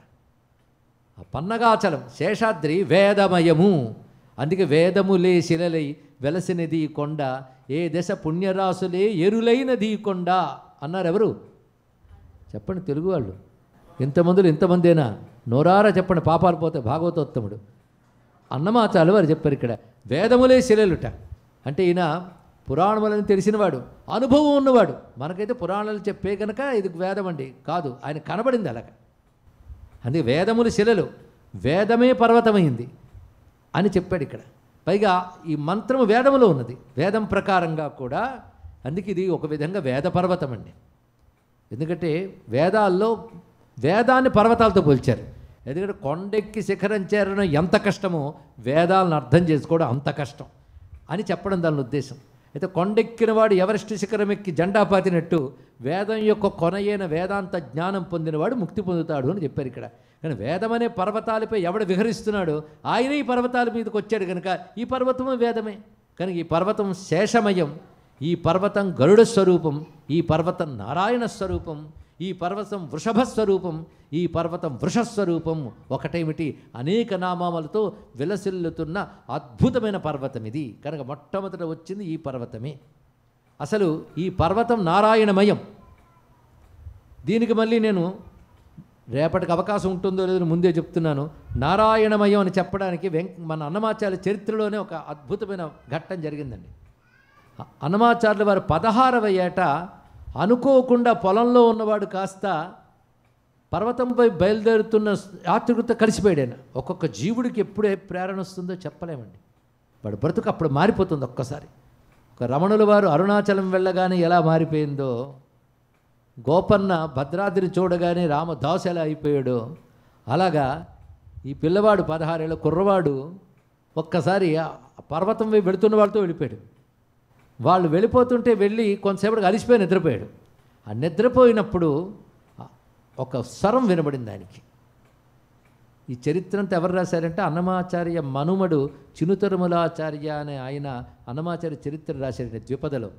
ఆ రాసిన దానిలో చెప్తున్నాడు, ఆ ధ్వని ఎవరిదంటే అమ్మవారిది, మహాలక్ష్మిది. కమలా మహాదేవి శిశువు కనుగొని బాలక ఆయి పర్వతేంద్రంబు లాలిత సకల సాలగ్రామమయము ఘనులకు ఇది చెప్పు కాళ్ళ నెక్కగా జనదు అని చెప్పింది. నాయనా ఇది మామూలు కొండ అనుకున్నావా, ఇందులో ప్రతి రాయి విష్ణుస్వరూపం. విష్ణుస్వరూపమైన రాయిని సాలగ్రామం అంటారు. ఇదేదో గండకీ నదిలో వెతికితే దొరుకుతాయిట, కానీ ఈ తిరుమలలో ప్రతి రాయి సాలగ్రామమే, అంతా విష్ణువే అని అమ్మవారు చెప్పారు. అందుకే గొప్పవారు దీన్ని చెప్పులతో ఎక్కరు. ఎవరు అన్న చెప్పారులేండి. మరి నేను ఎక్కానండి నాకేం కాలేదంటే నీకేదో అయిపోయేటందుకు గొప్పవాడు ఇంకా అవును. ఎందుకంటే గొప్పతనం కలిగి ఉన్నవాళ్ళు, గొప్పతనం తెలుసుకోగలిగిన వాళ్ళు వేరే ఉంటారు. ఇక్కడ సామాన్యులకు కనబడుతుందా? సామాన్యులకి చర్మనేత్రాలకు ఏం కనబడాలో అదే కనబడుతుంది. దివ్యత్వం ఈ కళ్ళకు కనబడదు, అది గుర్తుపెట్టుకోండి. దివ్యత్వం చూడాలంటే తపస్సు చేత వేరే దృష్టి తెచ్చుకోగలగాలి. అవునా లేదా? 3D సినిమాకి వెళ్తే వారు కళ్ళ జోడిస్తే కానీ సినిమా చూడలేం, అవునా లేదా? అంతేగాని 3D సినిమాకి వెళ్ళాను కానీ నాకేం కనబడలేదండి అంత అలికేసినట్టుందంటే తప్పు, తమరిది, కళ్ళజోడి పెట్టుకోలేదు. అలాగే పర్వతాలు ఆలయాల్లో దైవత్వం చూడాలంటే ఈ కళ్ళు పనికిరావు. అందుకే మనం చూడడానికి వెళ్ళినా దండం పెడితే చాలు శక్తి వస్తుంది. చూడగలగాలంటే తపస్సు చేయాలి, దానికి అనేక జన్మల పుణ్య విశేషాలు ఉండాలి. అలా ఉన్న ఒక మహాత్ముడు ఒక పిల్లవాడుగా పుట్టినట్టు వాడు ఆయనకు యోగం ఇప్పుడు వచ్చిందండి. లేకపోతే అమ్మవారు చెప్పడం ఏంటి? ఇంకా మనం కూడా చెప్పుకోవాల్సిన ఇక్కడ కాసేపు పడుకుంటే అమ్మవారు ఎందుకు చెప్తారామో అనుకుంటే ఏమీ లాభం లేదు. ఇక్కడ అతనికి వినపడింది, ఘనులకు ఇది చెప్పు కాళ్ళ ఎక్కగా జనదు అని చెప్పిన వెంటనే ఆ చెప్పులు తీసేసి ఒక్కసారి చూసేట. చూడగానే ఆశ్చర్యం ఏంటంటే మొత్తం పర్వతమంతా ఆ రమానారాయణాకృతి కలిగి లక్ష్మీనారసింహ రామకృష్ణాది మూర్తులన్నీ ఒక్క మొత్తమైనట్లు. ఆ సాలగ్రామాలన్నీ ఒక్కొక్క సాలగ్రామం, కొన్ని సాలగ్రామాలు విష్ణువు, కొన్ని సాలగ్రామాలు కృష్ణుడు, కొన్ని సాలగ్రామాలు నృసింహ సాలగ్రామాలు, కొన్ని రామ సాలగ్రామాలు, ఇన్ని రకాల సాలగ్రామాలు ఉంటాయి. అదొక శాస్త్రం అండి, సాలగ్రామ శాస్త్రం ఉంటుంది. ఏ సాలగ్రామం చూస్తే ఏ దేవతో చెప్పగలగక శాస్త్రమే మనకుంది. అవన్నీ ఇక్కడ ఉన్నాయి. అందుకే నారాయణుని ఎన్నెన్ని మూర్తులు ఉన్నాయో అన్నీ కనబడ్డాయి ఆయనకి. వెంటనే ఆశ్చర్యచకితుడి నమస్కారం చేస్తూ, ఇది మామూలు కొండ కాదు. అప్పుడు అంటాడు, హరివాసము ఇది, అదివో అల్లదివో శ్రీ హరివాసము. ఆయన ఏ ఫీల్తో చెప్పాడో చూసుకోండి. అంటే అదిగో చూసారా ఆ కొండ ఎంత బాగుందో, ఈ రాయి చూసారా ఎంత బాగుందో అని రాయలేదైనా. 10,000 శేషుల పడగలమయము, అదివో బ్రహ్మాదులకు అపురూపము. ఇది బ్రహ్మాది దేవతలు కూడా ఆశ్రయించిన దివ్య పర్వతము అని చెప్పాడు. అందుకే ఆ పర్వతం మొత్తం నారాయణ స్వరూపమే. అందుకే కొండ మీద దేవుడు అనకుండా కొండయే దేవుడని తెలుసుకోవాలి. మనకి పర్వతమే వెంకట స్వరూపమే ఆయన. అటువంటి దివ్యమైన పర్వతము. ఈ పర్వతం గురించి ఎన్ని చోట్ల చెప్పబడుతోంది అంటే ఆదిత్య పురాణం ఉపపురాణంలో ఒక మాట ఉన్నది. వేదేషు చ పురాణేషు వెంకటేశ కథామృతం వర్ణితంచ ఇతిహాసేషు భారతాద్యాగమేషు చ. దీని గురించి ఎక్కడెక్కడ చెప్పారంటే వేదముల్లో ఉంది, పురాణముల యందుంది. పురాణమునందు కాదు, పురాణముల యందుంది. అదేవిధంగా ఇతిహాసముల యందుంది అన్నాడు. ఇతిహాసం అంటే మహాభారతం. మహాభారతంలో వెంకటాద్రి గురించి ప్రస్తావన ఉంది. బలరాముడు తీర్థయాత్రలన్నీ చేసి ఏ ఏ తీర్థాలు తిరిగి వచ్చాననేది కృష్ణుడికి పాండవులకి చెప్తాడు. మహాభారతంలో శల్యపర్వంలో వస్తుంది. అక్కడ వర్ణిస్తాడు ఈ పర్వతం గురించి, నేను చూశాను అని. అంటే అప్పటికే అది ప్రసిద్ధి చెంది ఉన్నది అని చెప్తున్నారు. ఇలా వేదాల్లో ఏముందో చెప్పుకున్నాం, పురాణాల్లో చెప్పుకున్నాం, ఇతిహాసాల్లో ఉన్నది. అయితే ఒక్క గొప్ప గర్వించదగ్గ విషయం ఏంటంటే మొత్తం ఈ క్షేత్రం గురించి అపూర్వమైనటువంటి సాహిత్యం ఇచ్చిన వారు అన్నమాచార్యుల వారండి. ఆయన రచన వెంకటేశ్వర సర్వస్వం. ఎన్ని కీర్తనలు రచించాడు? 32,000 కీర్తనలు రచించాడు. ఆ మాట కూడా వాళ్ళ మనవడే చెప్పాడు. పరమ మంత్రములు 32,000 అన్నాడు. ఒక్కొక్క కీర్తన ఒక్కొక్క మంత్రం. అలాంటి కీర్తనలు రచించాడు మహానుభావుడు. ఒక్కసారి అలాంటి జీనియస్ గురించి ఆలోచిస్తే ఆశ్చర్యం కలుగుతుంది. మీ పిల్లలకి చెప్పండి, అలాంటి జీనియస్ వరల్డ్ లేడని చెప్పండి. ఇందులో సందేహమే లేదు. ఒక్క కవి ఒక్క దేవుడిపై 32,000 కీర్తనలు రాశాడండి. పైగా రాసింది రాసినట్టు రాశాడు. ఇక్కడ రాసింది రాసినట్టు రాయకుండా రాశాడు. అంత వెర్సటైల్. శృంగార కీర్తనలు, ఆధ్యాత్మిక కీర్తనలు 2 రాశాడు. ఒక్క దశావతారాల మీదే ఎన్ని కీర్తనలు రచించాడు. వర్ణించింది వర్ణించినట్టు వర్ణించకుండా వర్ణించాడు. ఇక్కడ అంత అద్భుతంగా చేశాడు. ఆ భాష తెలుగు బతకాలంటే అన్నమయ్య పాటలు బతికితే చాలు తెలుగు బతుకుతాయి. ఒకరు అన్నారు ఏమంటే తెలుగు భాష బతుకుతుందండి అని. ఇప్పటికీ అన్నమయ్య పాటలు పాడుతున్నారు కనుక పిల్లలు కూడా పాడుతున్నారు కనుక తెలుగు భాష బతుకుతుంది. అందుకే తెలుగు భాషని యూనివర్సిటీలు, రాజకీయ నాయకులు బ్రతికించలేరు. ఎందుకంటే వాళ్ళు బ్రతికించే దృష్టి లేదు, ఆ ఓపిక లేదు, ఆ శ్రద్ధ లేదు. వాగ్గేయకారుల సాహిత్యం బ్రతికిస్తుంది.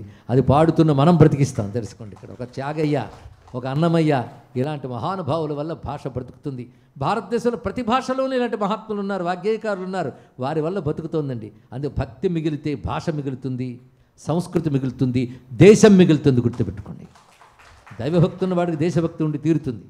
అందుకే ఈ దైవభక్తితో డీలింక్ అయిపోయిన వాడు దేశాన్ని ముక్కలు చేయడానికి చూస్తూ ఉంటాడు. ఇప్పటికే కొన్ని ముక్కలు చేశారు, ఇంకా ముక్కలు చేయడం సిద్ధంగా ఉన్నటువంటి వారు అందరూ కూడా ఈ ధర్మం నుంచి తెగిపోయిన వారేని గుర్తుపెట్టుకుని హిందూ ధర్మం బాగుంటేనే భారతదేశం బాగుంటుందన్న విషయం మరొకసారి జ్ఞాపకం చేసుకుంటూ ఎక్కడికి పోతాం? హిందూ మతానికి భారతదేశం పుట్టినిల్లు, నేటివ్ ల్యాండ్ ఆఫ్ హిందూయిజం భారతదేశం. అంటే ఇక్కడ నా దేశం నుంచి నేను ఎక్కడ పోతాను ప్రతివాడు దేశంలో పుట్టినవాడు అంటాడా లేదా? దేశంలో పుట్టినందుకు ఇక్కడ బ్రతికే హక్కు మనకెంతుందో నీకంటే ముందు పుట్టిన సనాతన ధర్మానికి బ్రతికే హక్కు ఆ దేశంలో ఉన్నదండి. ఇక్కడ ఆ సనాతన ధర్మానికి కేంద్రముగా యుగాల క్రితమే ఉన్న ఆలయాలు ఇవన్నీ. ఆ ప్రైడ్ మీ పిల్లలకు కలిగించండి. అందుకే భారతదేశం లాంటి దేశం లేదు, అక్కడున్న క్షేత్రాల లాంటి ఉత్తమ చరిత్ర ఇంకెక్కడా లేదు. కానీ ఏ దేశానికి వెళ్ళినా ఆ దేశాన్ని గౌరవిద్దాం. కానీ ఒక మహాదేశానికి మనం వారసులు అని, అది మన రూట్స్ అక్కడ ఉన్నాయని పిల్లలకి తెలియజేస్తుండాలి. అంటే మహాక్షేత్రం అండి ఆ తిరుమల. ఎంత చరిత్ర! ఈ మహానుభావుడు ఎంత సాహిత్యాన్ని ఇచ్చాడు! సముద్రమంత సాహిత్యాన్ని ఇచ్చాడే. ఇంకా దాస సాహిత్యం అన్ని వెతికితే ఇంకా చాలా చాలా వస్తాయి. కానీ హనుమాచార్యుల గురించి చెప్పుకుంటున్నాం కనుక ఆ మహానుభావుడు అలా దర్శించి అక్కడి నుంచి వెంకటేశ్వరుడు అంకితమైపోయి ఒక్క మహానుభావుడు అదే స్వామి చుట్టూ ఎన్ని కీర్తనలు రచించాడో. కొన్ని కీర్తనలు చూస్తే అనురక్తి కనబడుతుంది, ప్రేమ కనబడుతుంది. కొన్ని కీర్తనలు చూస్తే ప్రపంచం మీద వైరాగ్యం కలుగుతుంది. ఈ విరక్తికి అనురక్తికి కూడా వెంకటేశ్వర భక్తే కేంద్ర బిందువుగా ఉన్నది. వెంకటేశ్వరుడే ఆధారంగా ఉన్నాడు. ఒక్క స్వామిని చుట్టుకొని ఎంత సాహిత్యం ఇచ్చారని మహానుభావుడు. అందుకే బాగా గుర్తుపెట్టుకోండి, మన ఆలయాలంటే ఏదో రిలీజియస్ సెంటర్స్ అనే భావం మీకుంటే తుడిచిపెట్టేయండి. అది మన హిస్టరీకి ఆధారం, మన కల్చర్కి ఆధారం. అదే వెంకటేశ్వరుని ఆధారం చేసుకుని సాహిత్యం ఇంత పుట్టింది, సంగీతం ఎంతో పుట్టింది. వాగ్గేయకాలంటే సంగీతమే కదా, ఎంత సంగీతం ఉందండి. మా త్యాగరాజ స్వామి వారు కూడా తెరతీయగరాదా అనలేదా? వెంకటేశ నిన్ను చూడ 10,000 కనులు కావలేనయ్యా అన్నాడు మరొక కీర్తనలో. కానీ సంగీతం. ఇక శిల్పమా, వెంకటేశ్వర క్షేత్రాన్ని ఆధారం చేసుకుని ఎంత శిల్ప సంపద ఆ కుడ్యములపై, విమానములపై, అంటే గోపురాలపై, వాటిపై విస్తరించి ఉందో చూస్తే ఆశ్చర్యపోతాం మనం. ఎప్పుడు ఎంత వేగం దర్శనమైపోతుందా? ఏ పొలిటికల్ లీడర్ని పట్టుకుని వెళ్ళిపోయి వచ్చేస్తామా అని అనుకుంటామే, కానీ ముందు చుట్టూ పరిశీలిస్తే ఎంత ఉందండి. అంత చక్కగా పరిశీలిస్తే స్వామి లోపలికి పిలిచి మంచి దర్శనం ఇస్తాడు, అందులో సందేహం లేదు. ఇక్కడ అంత అందమైన శిల్పం ఉంది. ఇక మూడవది చెప్పుకోవాలంటే దాన్ని బేస్ చేసుకుని హిస్టరీని చూస్తే కృష్ణదేవరాయలు లాంటి వాళ్ళు అక్కడ నిర్మాణం చేసినవి, వాళ్ళు ఇచ్చిన కానుకలు ఎన్నున్నాయో కనుక ఇటు చరిత్రకి, ఇటు సంస్కృతికి కూడా ఆధారం అండి. ఎప్పుడైనా హిస్టరీ అంటే ఏమిటి? ఒక కల్చర్, అంతే కదా. అలాగే హెరిటేజ్, మన హెరిటేజ్, మన కల్చర్, వీటన్నిటికీ కేంద్రములు మన గుళ్ళు, ఇది తెలుసుకోండి. అంతేగాని ఇతరుల ప్రేయర్ సెంటర్స్ లాంటివి కావు. అలా భారతదేశ గుళ్ళ గురించి ఈ కోణంలో మీరు పరిశీలిస్తే అన్నమాచార్యుని ఒక భాగవతోత్తముడుగా మాత్రమే కాకుండా భాషా సంపదను మనకి ఇచ్చినటువంటి సాహిత్యవేత్తగా నమస్కరించాలి, సంగీత కోవిదుడిగా మనం నమస్కరించుకోవాలా లేదా? ఆ మహానుభావుడు ఇంత వాంగ్మయం ఇచ్చాడు. అలాగే మరొక మహాత్మురాలు ఉంది, తరిగొండ వెంకమాంబ అనేటువంటి మహాత్మురాలు. ఆవిడ అపారమైన సాహిత్యం రచించింది వెంకటేశ్వర స్వామి మీద. వెంకటాచల మాహాత్మ్యము అని తెలుగులో ఒక అద్భుతమైన ప్రబంధం రచించిందని. అది సంస్కృతంలో ఉన్న అనేక విషయములన్నీ ఒక చోటుకు తీసుకొచ్చి ఆమె రాసింది. తర్వాత తిరుమలలోనే ఆవిడ స్థిరపడిపోయింది. ఆవిడ ఉన్న కాలంలోనే దీనికి ఎంత మహిమ ఉండేది అంటే, ఆ రోజుల్లో అనేక మంది వచ్చి వరసలు కట్టేవారట ఆమె ఇంటి దగ్గర. ఎందుకంటే ఆ పుస్తకం చూసుకొని ప్రతులు రాసుకునేవారు. అప్పుడు ప్రింటింగ్ ప్రెస్లు లేవు కదా, వాళ్ళు కాపీస్ రాసుకుని వెళ్ళేవారట. అలా ఒక్కొక్కరు వచ్చి రాసుకుని వెళ్ళి పారాయణ చేసేవారు. అలా పారాయణ చేసేవారికి మహిమను చూపించేది గ్రంథం. అలాంటి మహాగ్రంథాన్ని ఒక కవయిత్రి తరికొంట వెంకమాంబ అని ఆమె రచించిందండి. నిజానికి ఆ కాలంలో మీరు అనుకుంటున్న గొప్ప దేశాలకి ఇక నాగరికత కూడా రాలేదు. ఆ సమయంలో ఒక స్త్రీ మహాకావ్యం రాసింది భారతదేశంలో అంటే అప్పటికే భారతదేశపు స్త్రీలు కూడా ఎంత గొప్పగా ఉండేవారో ఆలోచించండి. హిస్టరీ బట్టి ఆలోచించండి. ఇలా ఆలోచించే దేశం గొప్పతనం కనబడుతుంది. అందుకే మన నిద్రపోతూ విని మన పిల్లలు కాళ్ళు ఊపుతూ ఎప్పుడు పూర్తి అయిపోతుందా అని ఇక్కడ కూర్చుని వింటే ఎలా అండి? ముందు నీకు ఏకాగ్రతే లేనప్పుడు విషయం ఎలా తెలుస్తుంది? విషయం తెలియనప్పుడు మూర్ఖత్వంలో ఉంటావు కదా. కనుక కళ్ళు తెరచి చెవులు విప్పుకుని మనసు పరచి వినాలండి ఈ విషయాలన్నీ కూడా. అప్పుడు అర్థమవుతాయి వీటి గొప్పతనం. ఇంత సంస్కృతికి నేను వారసుని తెలియాలి, ఎంతకాలం తెలుసుకోకుండా బతుకుతున్నాను చీ అని మన మీద మనకి యావగింపు కలగాలి. ఇక్కడ కళ్ళు చెమర్చాలి. ఎలాంటి చరిత్ర, ఎలాంటి సంస్కృతి. ఒక క్షేత్రం గురించి చెప్పుకుంటేనే ఎంత వచ్చింది. ఇలా అన్ని క్షేత్రాల గురించి చెప్తూ ఉంటే ఇక్కడ ఎప్పుడు పెర్మనెంట్గా ఉండిపోవాల్సి వస్తుంది. అంత ఉందండి ఇక్కడ. అంత ఉన్నటువంటి మహాచరిత్ర ఒక్కొక్క ఆలయానికి ఉన్నది. అది భక్తుల చరిత్ర, అది సంస్కృతి చరిత్ర, అది కళల చరిత్ర, అది చరిత్ర. అది అటువంటి అద్భుతమైన చరిత్ర ఆ ఆలయానికి ఉన్నది. అన్నమాచారం తరచుకోగానే కలిగిన ఆనందంతో చెప్పుకుంటున్నాం. ఆ మహానుభావుడు ఎలా చూశాడు ఈ దివ్యక్షేత్రాన్ని. అందుకే ఆయన చెప్తాడు కీర్తనలో, తిరుమల గురించి ఆయన రాయింది లేదండి. ఎంత గొప్పగా రాశాడు. మనం వెతకాలే కానీ ఆ నారాయణుని వైభవం ఎన్ని కీర్తనలు రచించాడు. తమిళంలో ద్రవిడ వేదం అని ఒకటి ఉన్నది, 4000 అంటారు ఇక్కడ. అది 12 ఆళ్వారులు అందించినటువంటి పవిత్ర గ్రంథమైన 4000 నేటికి స్వామివారి ఆలయాల్లో కైంకర్యంగా వినిపిస్తూ ఉంటారు. అది మొత్తం 4000 పాసురాలు. కానీ ఒక్క ఈ మహానుభావుడు అందించింది 32,000 కీర్తనలు. ఇందులో విశిష్టాద్వైత సిద్ధాంతం అంతా కూడా కీర్తనలు చూపించాడు. వైష్ణవ సిద్ధాంతం అంతా అద్భుతమైన పరిశీలనతో ఆయన అందిస్తాడు. అంటే ఒక్కడు ఒంటి చేత్తు మీద రచించింది 32,000, అది మొత్తం అందరూ కలిపి రచించింది 4,000. అందుకే ఈయనకు బిరుదిచ్చారండి పంచాగమ సార్వభౌముడు అని. ద్రవిడ వేదాన్ని పంచాగం అంటారు, దానికి ఈయన సార్వభౌముట్ట, పంచాగమ సార్వభౌముడు. ఆ కారణంగానే ఈయనకి సంకీర్తన ఆచార్యుడు అన్నారు. మొట్టమొదటి వాగ్గేయకారుడు ఈయన. తర్వాత వచ్చిన వాళ్ళే త్యాగరాజాదులు అందరూ కూడా. కనుక జయదేవుడు తర్వాత మొట్టమొదటి వాగ్గేయకారుడు అన్నమాచార్యుల వారు అని చరిత్ర కూడా నిర్ణయించిందండి. దీన్ని బట్టి మన తెలుగువారుగా ఎంత ఆనందించాలి. పద సాహిత్యం అనేది ఇచ్చినవాడు ఆయన. అందుకే పదకవిత పితామహుడు అని కూడా చెప్పబడుతున్నాడు. ఆ మహానుభావుడు ఒక కీర్తన తీసుకున్నాను ఇక్కడ, అందుకు చెప్తున్నాం. శ్రీ వెంకటేశుడు శ్రీపతియునితడే, పావనపు వైకుంఠ పతియునితడే, భాగవతములో చెప్పే బలరామ తీర్థయాత్ర. అంటే భాగవతంలో అటు భారతంలో కూడా రెండు కలిపి ఇక్కడ చెప్పాడు ఆయన. భాగవతములో చెప్పే బలరాము తీర్థయాత్ర, ఆగమోక్తమైన దైవ మాతడీతడే. ఆగమములంటే ఉపాసనా శాస్త్రములు, వాటిలో చెప్పబడ్డ నారాయణుడు ఇతడే. బాగుగా బ్రహ్మాండ పురాణ పద్ధతి ఆతడీతడే, యోగమై వామన పురాణోక్త దైవమీతడే.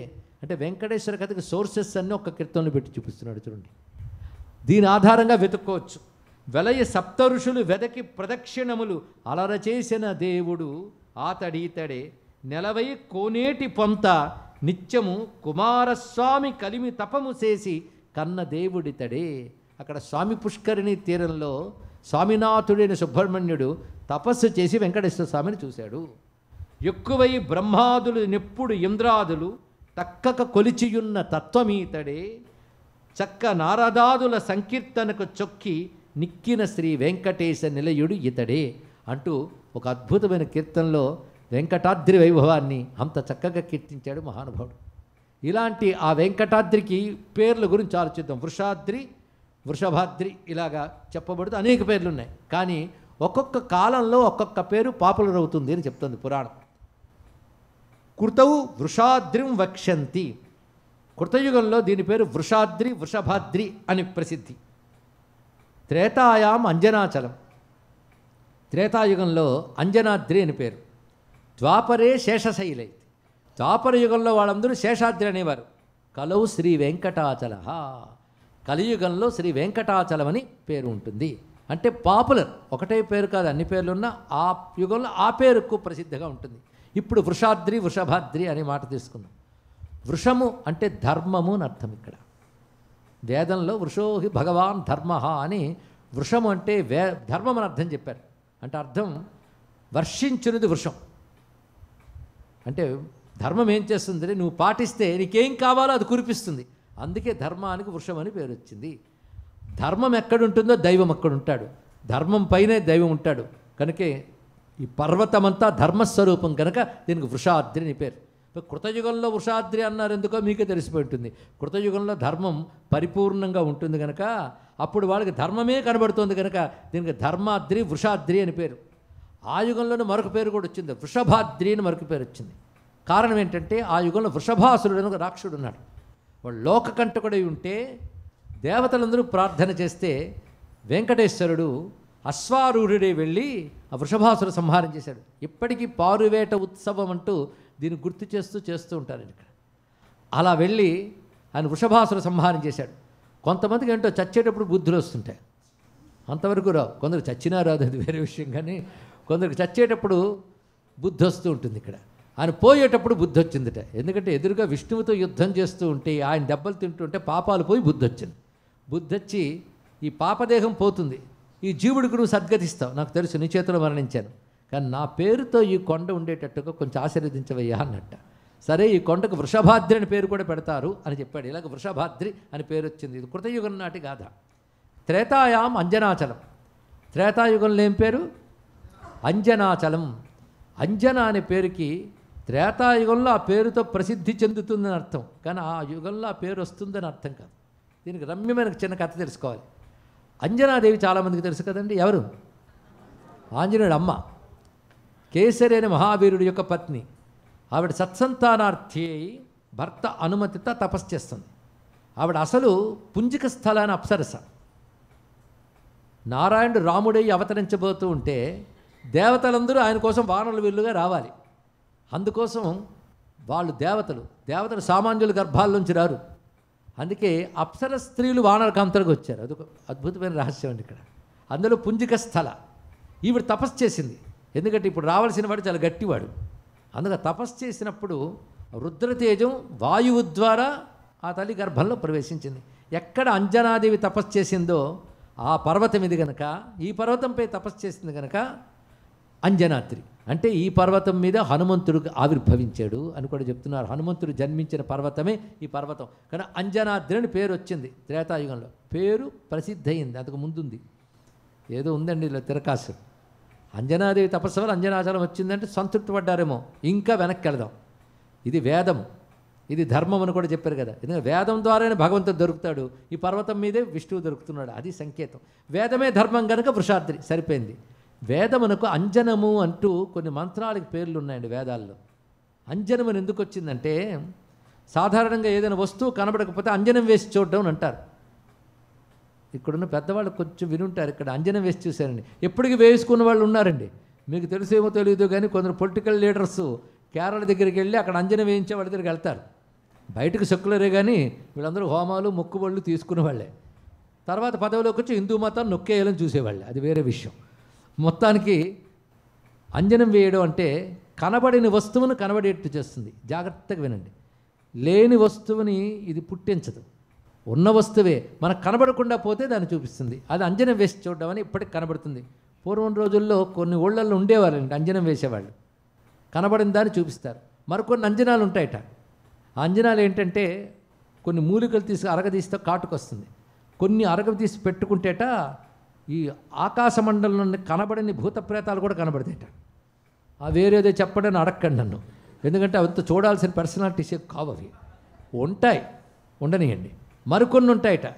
అవి కొన్ని రకాల లోహాలు ధాతువులతో చేసి పెట్టుకుంటే లంకె బిందులు మొదలైన నిధి నిక్షేపాలు కనబడతాయట. అవి కూడా ఏంటో నాకు తెలియదు కానీ ఉన్నాయని శాస్త్రంలో చెప్తున్నారు. మొత్తానికి ఇలా రకరకాల అంజనాలు ఉంటాయి, అంటే కనబడిన వాటిని చూపిస్తాయి. అలాగా విశ్వమంతా నిండిపోయిన భగవంతుడు, ఆయన దేవతాశక్తులు ఉన్నాయి కానీ కనబడట్లేదు కదా. వాటిని చూపించేదాన్ని వేదము అంటారు, మంత్రం అంటారు. కనుక దానికి అంజనం అని పేరు. అంజనం అంటే వేదమంత్ర భాగములు. ఇది వేదమయమైన పర్వతం కనుక ఇది అంజనాద్రి. దీన్ని బట్టి తెలుసుకోవాలంటే ఎవరూ చూడని దాన్ని చూసేవాడెవడో వాడు, ఎవరూ చూడదాన్ని చూపించేవాడెవడో వాడు. వాడిని ఒక్కసారి చూద్దాం. అందుకే ఒక మాట ఉన్నది, జ్ఞానాంజన శలాకయ. విన్నారు ఎప్పుడైనా? చక్షురున్మీలితం ఏన అజ్ఞాన తిమిరాంధస్య జ్ఞానాంజన శలాకయ చక్షురున్మీలితం ఏన తస్మై శ్రీ గురవే నమః. ఎప్పుడైనా గురువు స్తోత్రం చదివితే ఇది వస్తుంది. అక్కడ జ్ఞాన అంజన అన్నాడు.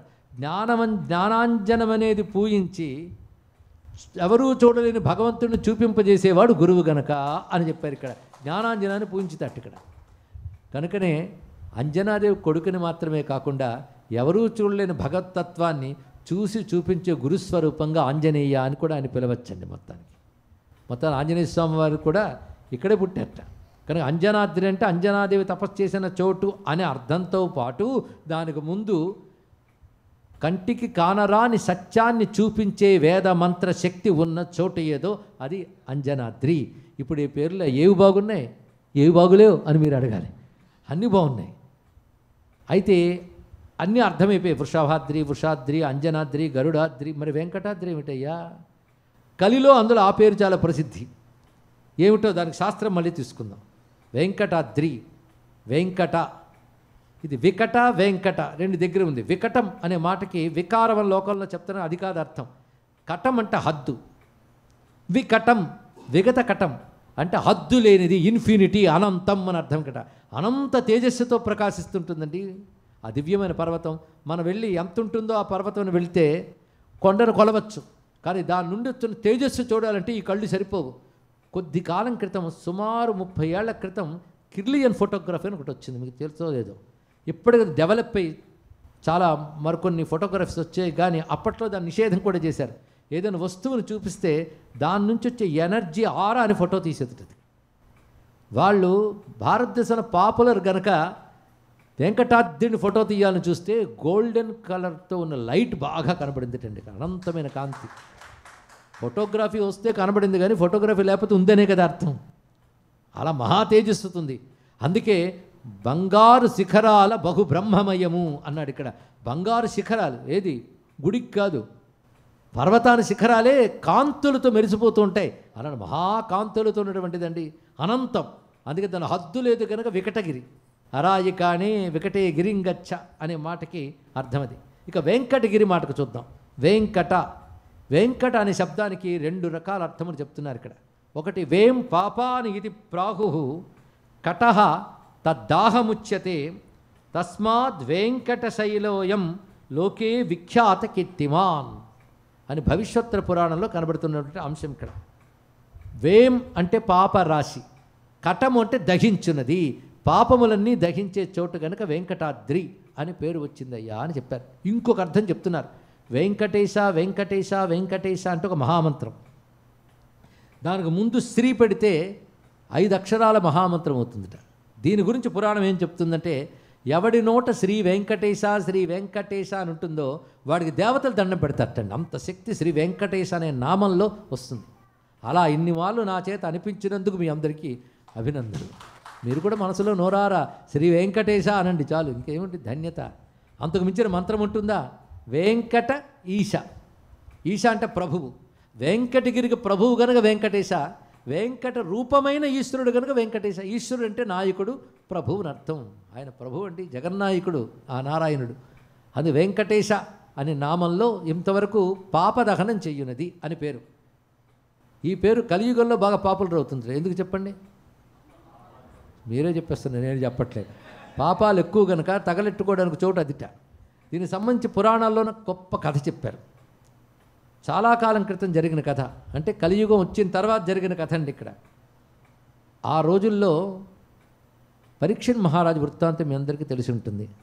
ఆయనకి 7 రోజుల్లో తక్షకుడనే పాము చేత కాటు వేయబడతాడు అని శాపం వచ్చింది.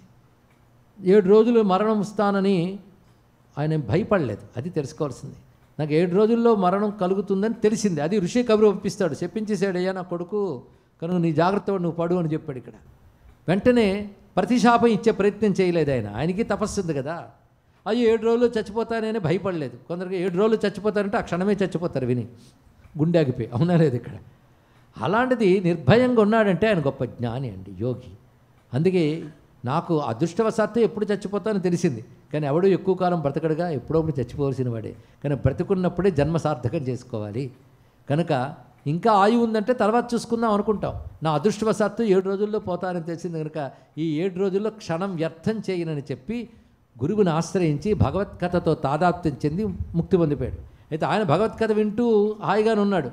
కానీ రాజు ఎలాగపోతాడు కదా అని ఎదురు చూస్తూ కూర్చోకూడదు. ప్రజలు రక్షించుకునే ప్రయత్నం చేయాలి, అవునా లేదా?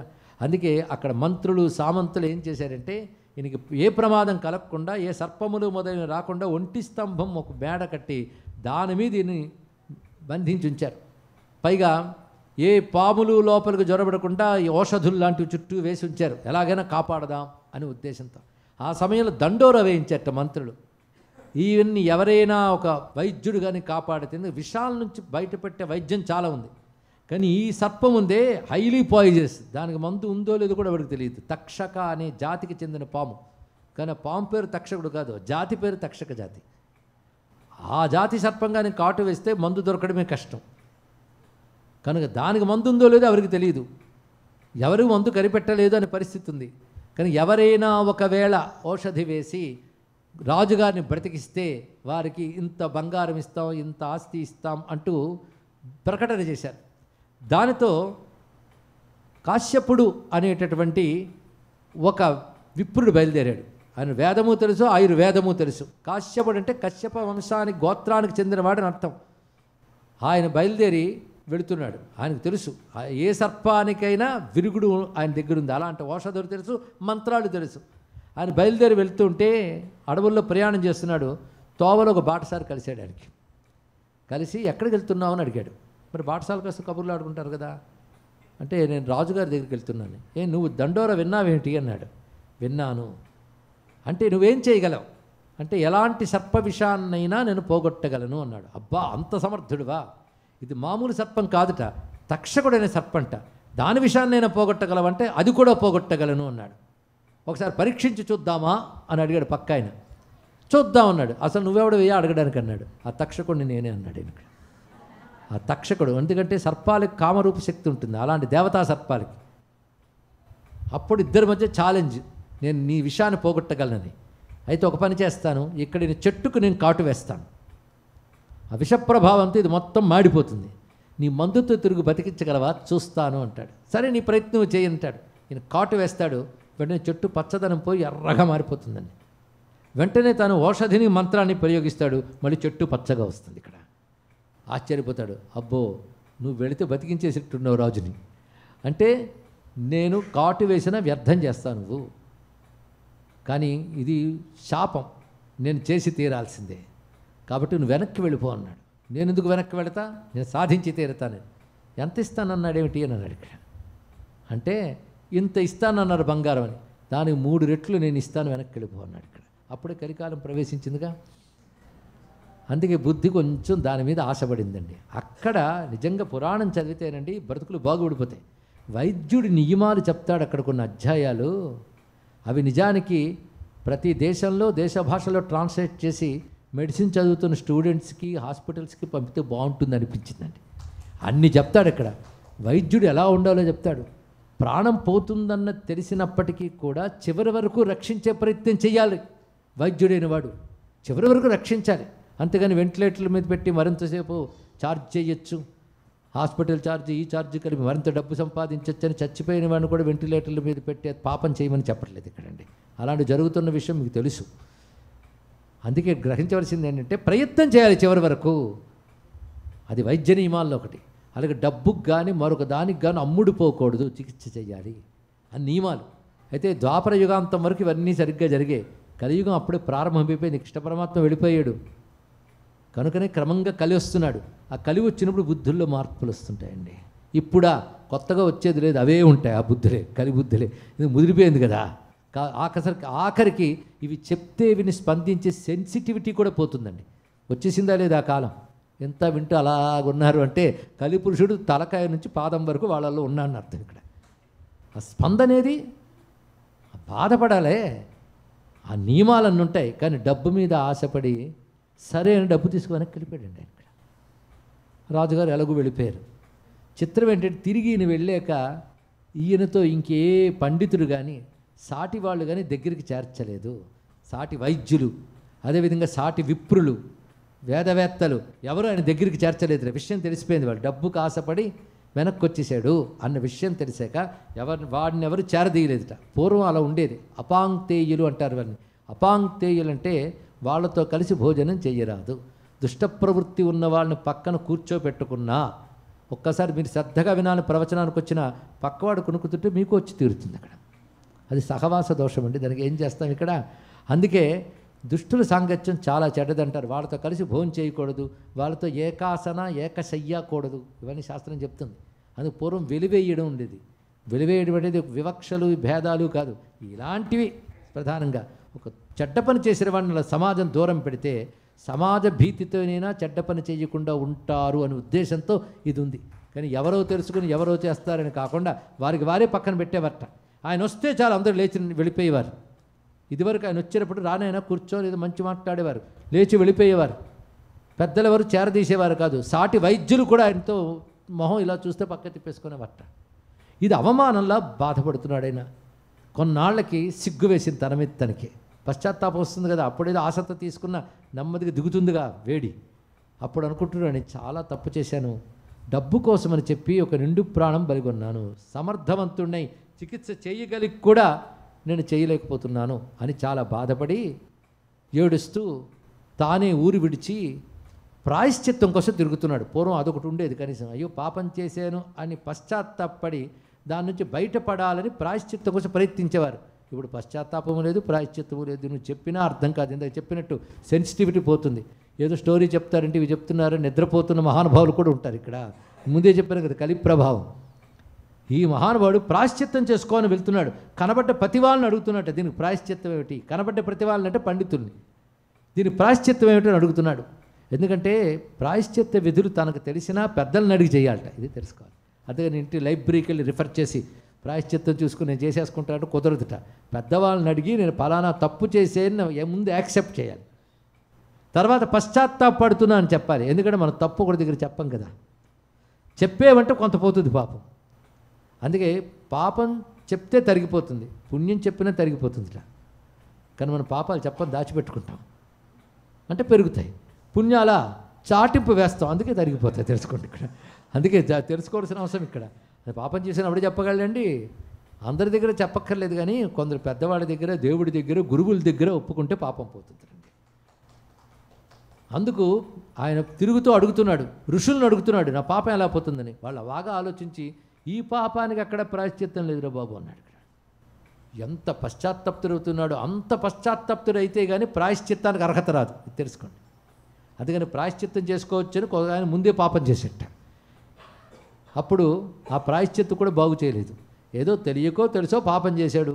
తర్వాత చేసేన పశ్చాత్తాపడితే అప్పుడు ప్రాయశ్చిత్తానికి అర్హత ఏర్పడుతుంది. ఈ పశ్చాత్తాపమే అయిపోతుంది. ఎందుకంటే ఎవరు ప్రాయశ్చిత్త మార్గం లేదనుకుంటున్న కొద్దీ ఇది ఇంకా బాధ పెరిగింది.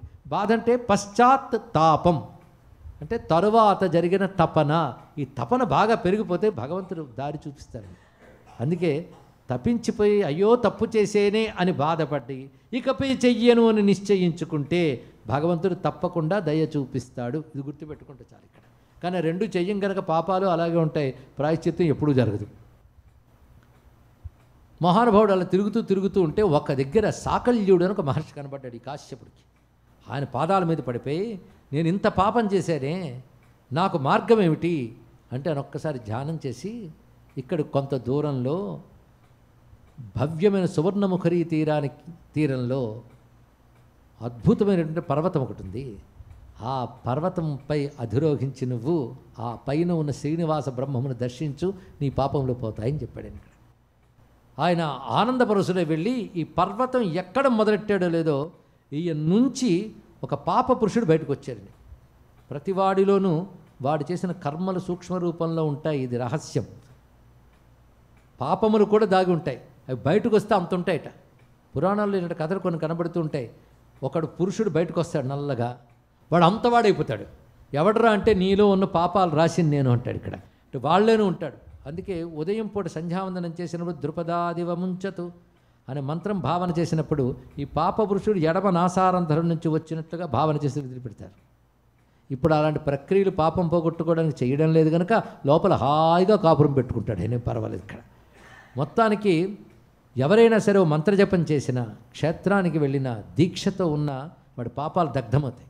అయితే ప్రతివాడికి దగ్ధమవుతున్నట్టు కనబడం, కొందరికి కనబడతాయి. అది ఋషుల సంకల్పం వల్ల. ఇతనికి ఆశ్చర్యంగా ఈ కాశ్యపుడు వెళుతూ ఉంటే ఆయన నుంచి ఒక నల్లని పురుషుడు తగలబడుతూ వచ్చాడు బయటికి. ఎవడరా నువ్వు అని అడిగాడు. వాడు తగలబడిపోతూ అంటున్నాడు, నిన్నాళ్ళు నువ్వు చేసిన మహాపాపమే ఆ రూపంతో ఉంది, అదే నేను వచ్చి దగ్ధమైపోతున్నాను అని చెప్పి పోయట. అమ్మాయ్యా నీ పవిత్రుడై ఆనందంగా పర్వతమెక్కి వేం పాపాని ఇతి ప్రాహు కటహ తద్దాహముచ్యతే. పాపరాశిని దహనం చేసింది కనుక వెంకటాద్రి అనే పేరు సార్థకమయ్యింది. కనుక పాపరాశిని దహనం చేసే క్షేత్రం వెంకటాచలం. ఇది తెలుసుకుని పాపములు కలియుగంలో చాలా ఉంటాయి. నేనేం పాపం ఎరగనండి అనడానికి ఏం లేదు. ఎరిగి కొన్ని ఎరగ కొన్ని చాలా ఉంటూ ఉంటాయి. నీ అంతటి నువ్వు చేసినవి కొన్ని, పక్క వాళ్ళ ఇన్ఫ్లుయెన్సులు కొన్ని, ఇది అది అని చెప్పడానికి ఎందుకు. ఒక సిద్ధపురుషుడు ఈ మధ్యకాలంలో ఒక మాట చెప్పాడు. ప్రపంచం మొత్తం అధర్మం బాగా పెరుగుతుంది. ఎంత చెప్తున్నా నిర్లక్ష్యంతో తాగరానివి తాగి, తినరానివి తిని, చెయ్యరానివి చేస్తూ మహాపాపం పెరిగిపోతుంది. డబ్బుందనే అహంకారంతో విచ్చలవిడితనం పెరుగుతుంది.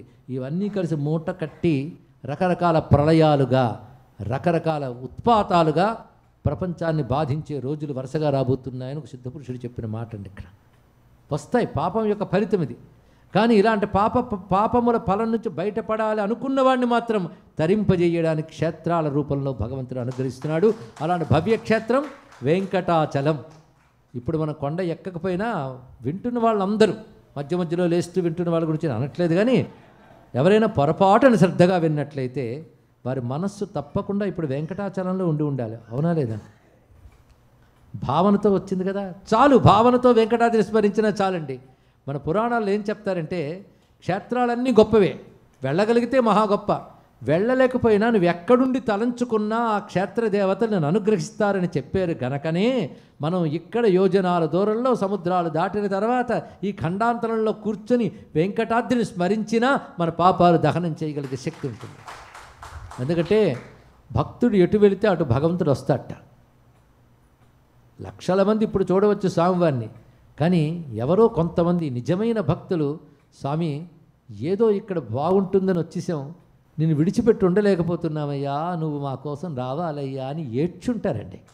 వాళ్ళని అనుగ్రహించడం కోసం ఆ వెంకటపతి ఎందరినో ప్రేరేపించి ఈ భవ్యమైన ఈ పిట్స్బర్గ్లో ఈ పర్వతంపై నెలకొని మనల్ని అనుగ్రహిస్తున్నాడు. దయాస్వరూపుడు. కనుక ఎక్కడుంటుంది వెంకటాద్రి అనుకోవద్దు, ఇదే వెంకటాద్రి, ఆయనే వెంకటేశ్వరుడు. ఆ కొండపుచ్చి వచ్చాం కదా, పాపములు నాశనమయ్యే స్వామిని దర్శించాం, ఇంకేం కావాలి. కానీ వెంకట పాపరాశిని దహనము చేసే ఈశా నాయకుడా నీకు నమస్కారము. అలాంటి పర్వతంపై ఉన్న నాయకుడు వెంకటేశుడు. పాపములు పోగొట్టే ప్రభువు వెంకటేశుడు అని విధాలు సరిపోయింది కదా. ఇది ఒక అర్థం. రెండవ అర్థం చెప్తున్నాం. ఇది మంత్రశక్తి పరంగా చెప్పే అర్థం. ఇంతవరకు చెప్పిన అర్థం ఆ పదానికి ఏ అర్థం ఉంటుందో పురాణం చెప్పింది, అది చెప్పేశాం. మంత్రం చెప్తాం చూడండి. మంత్రంలో అక్షరాలకు శక్తి ఉంటుంది.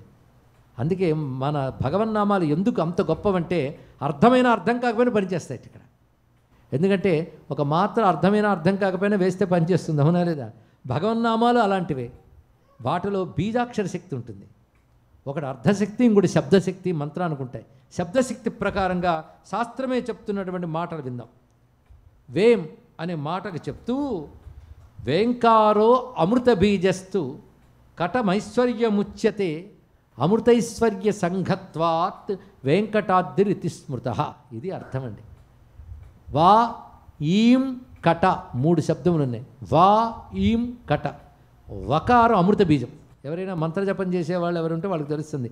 వం అనేది అమృత బీజం, రమ్ అనేది అగ్ని బీజం. ఇలా ఒక్క అక్షరానికి ఒక బీజం ఉంటుంది, శక్తి అది. కానీ వమ్ అనే బీజము అమృత శక్తి కనబడుతుంది.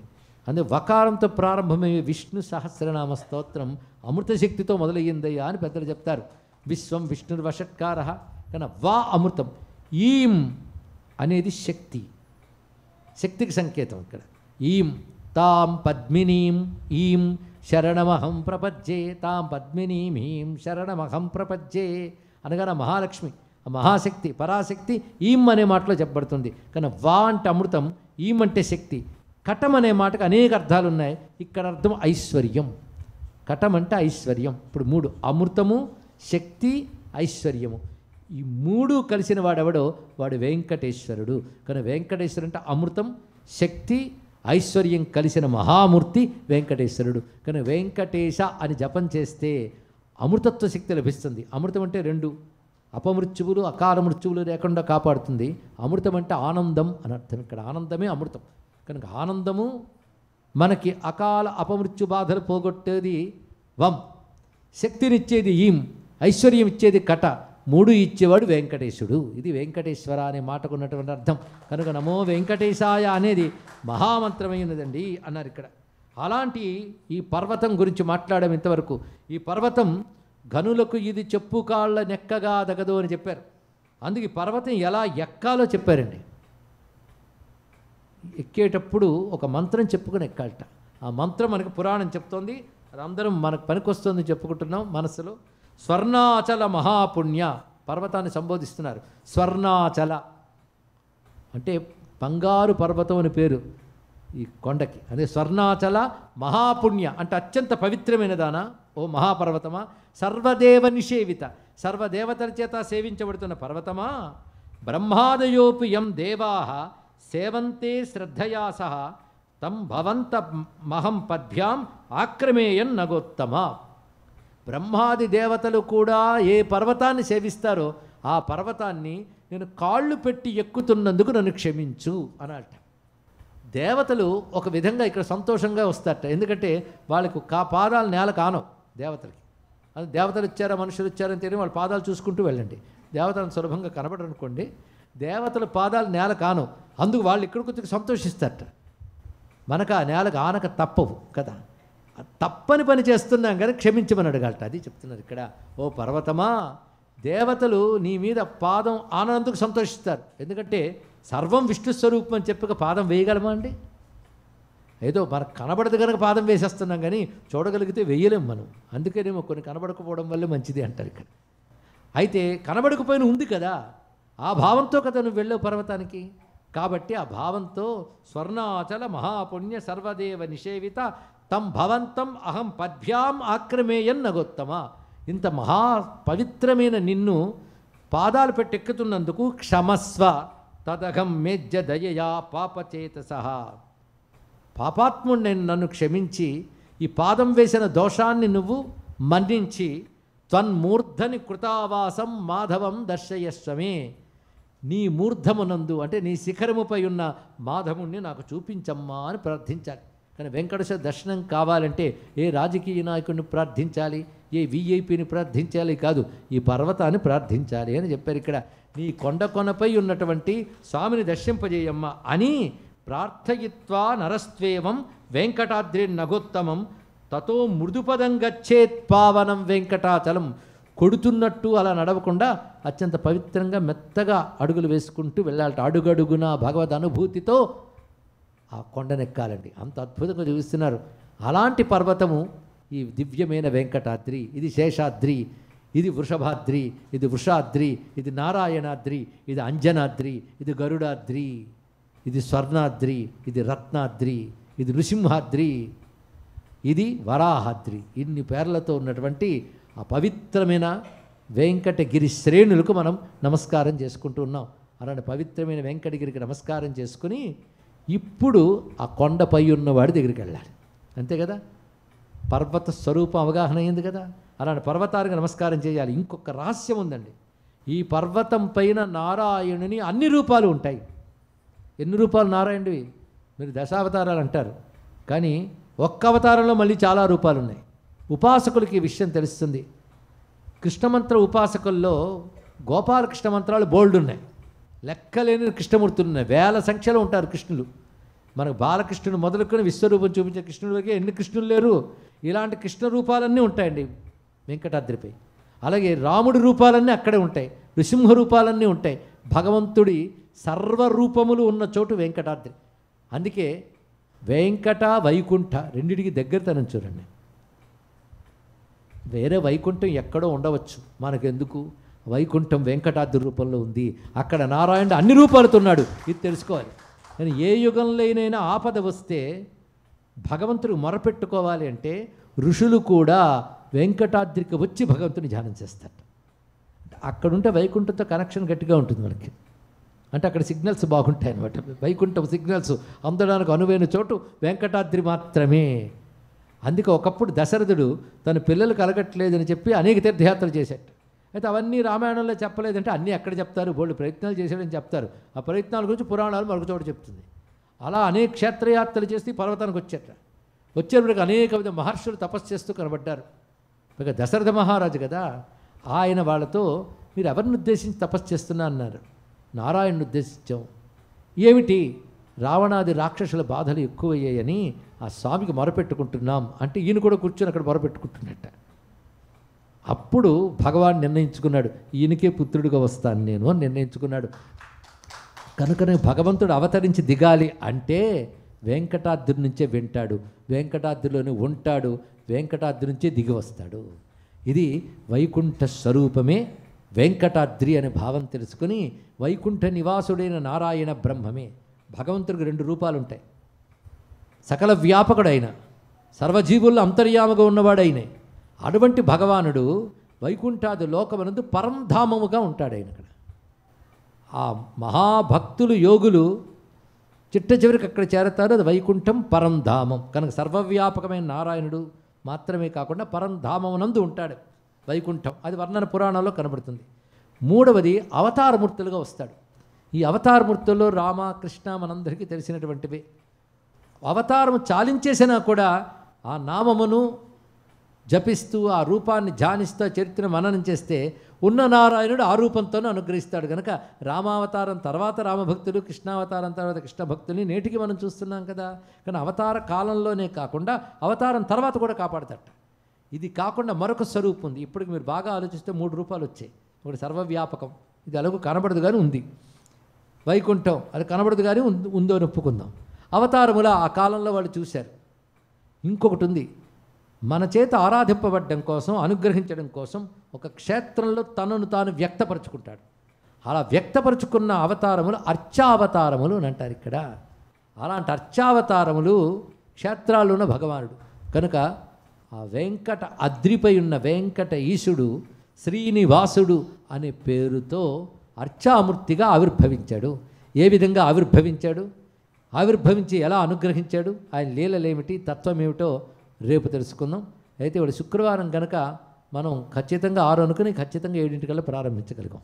రేపు ఎలాగో సెలవు గనక మనం రేపు 6 గంటలకే ప్రారంభించడానికి సిద్ధమవుదాం. సర్వం శ్రీ వెంకటేశ్వర చరణారవిందార్పణమస్తు. స్వస్తి. శ్రీ వెంకటేశాయ నమః. శ్రీనివాసాయ నమః.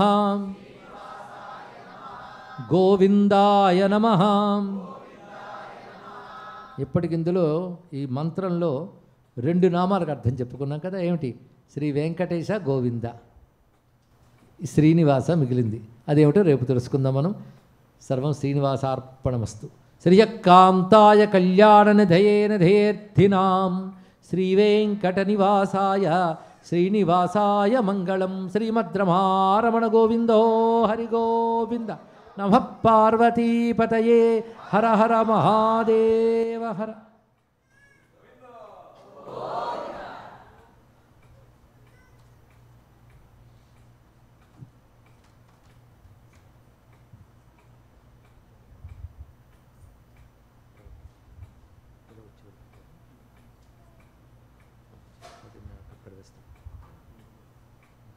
చెప్పు ఆ విషయం.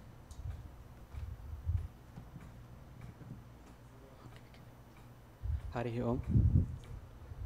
ఇప్పుడు మనం విష్ణు సహస్రనామం రోజు చేస్తున్నాం, కానీ ఇప్పుడు యజ్ఞపతిర్యజ్వ చదువు ఆ నామం వచ్చేటప్పుడు అలా గురుగారు చెప్పిన మాటలే మనకు గుర్తుకొస్తాయి. గురుగారు మాకు ఈరోజు ఇంత దివ్య అనుగ్రహ భాషను ఇచ్చినందుకు పాదాభివందనములు. గురుగారికి గురుదక్షిణ ఇచ్చేవాళ్ళు వంగూరి ఫౌండేషన్ మీద మీరు చెక్స్ రాసివ్వచ్చు, జెల్ కూడా చేయొచ్చండి. శ్రీనివాస్ కొత్తపల్లి అన్న మీకు నేమ్ స్పెల్లింగ్ ఇస్తారు, వంగూరి ఫౌండేషన్. ఇప్పుడు గురుగారు ఫలప్రసాదం ఇస్తారు, దయచేసి కొంచెం కింది నుంచి తీసుకోవాల్సిందిగా కోరుకుంటున్నాం.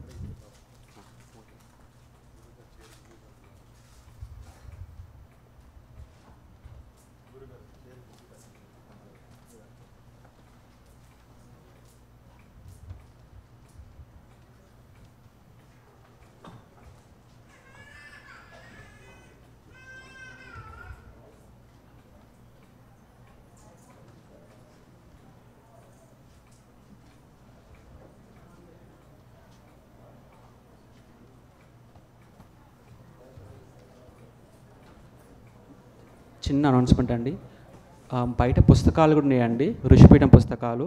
అలాగే చెక్ రూపంలో ఇచ్చేవాళ్ళు మటుకు వంగూరి ఫౌండేషన్కి రాయండి. ఇంకా వేరే క్యాష్ కానీ ఇచ్చేవాళ్ళు నేరుగా అక్కడ ప్లేట్ ఉందండి, గురు దక్షిణగా సమర్పించుకోవచ్చు.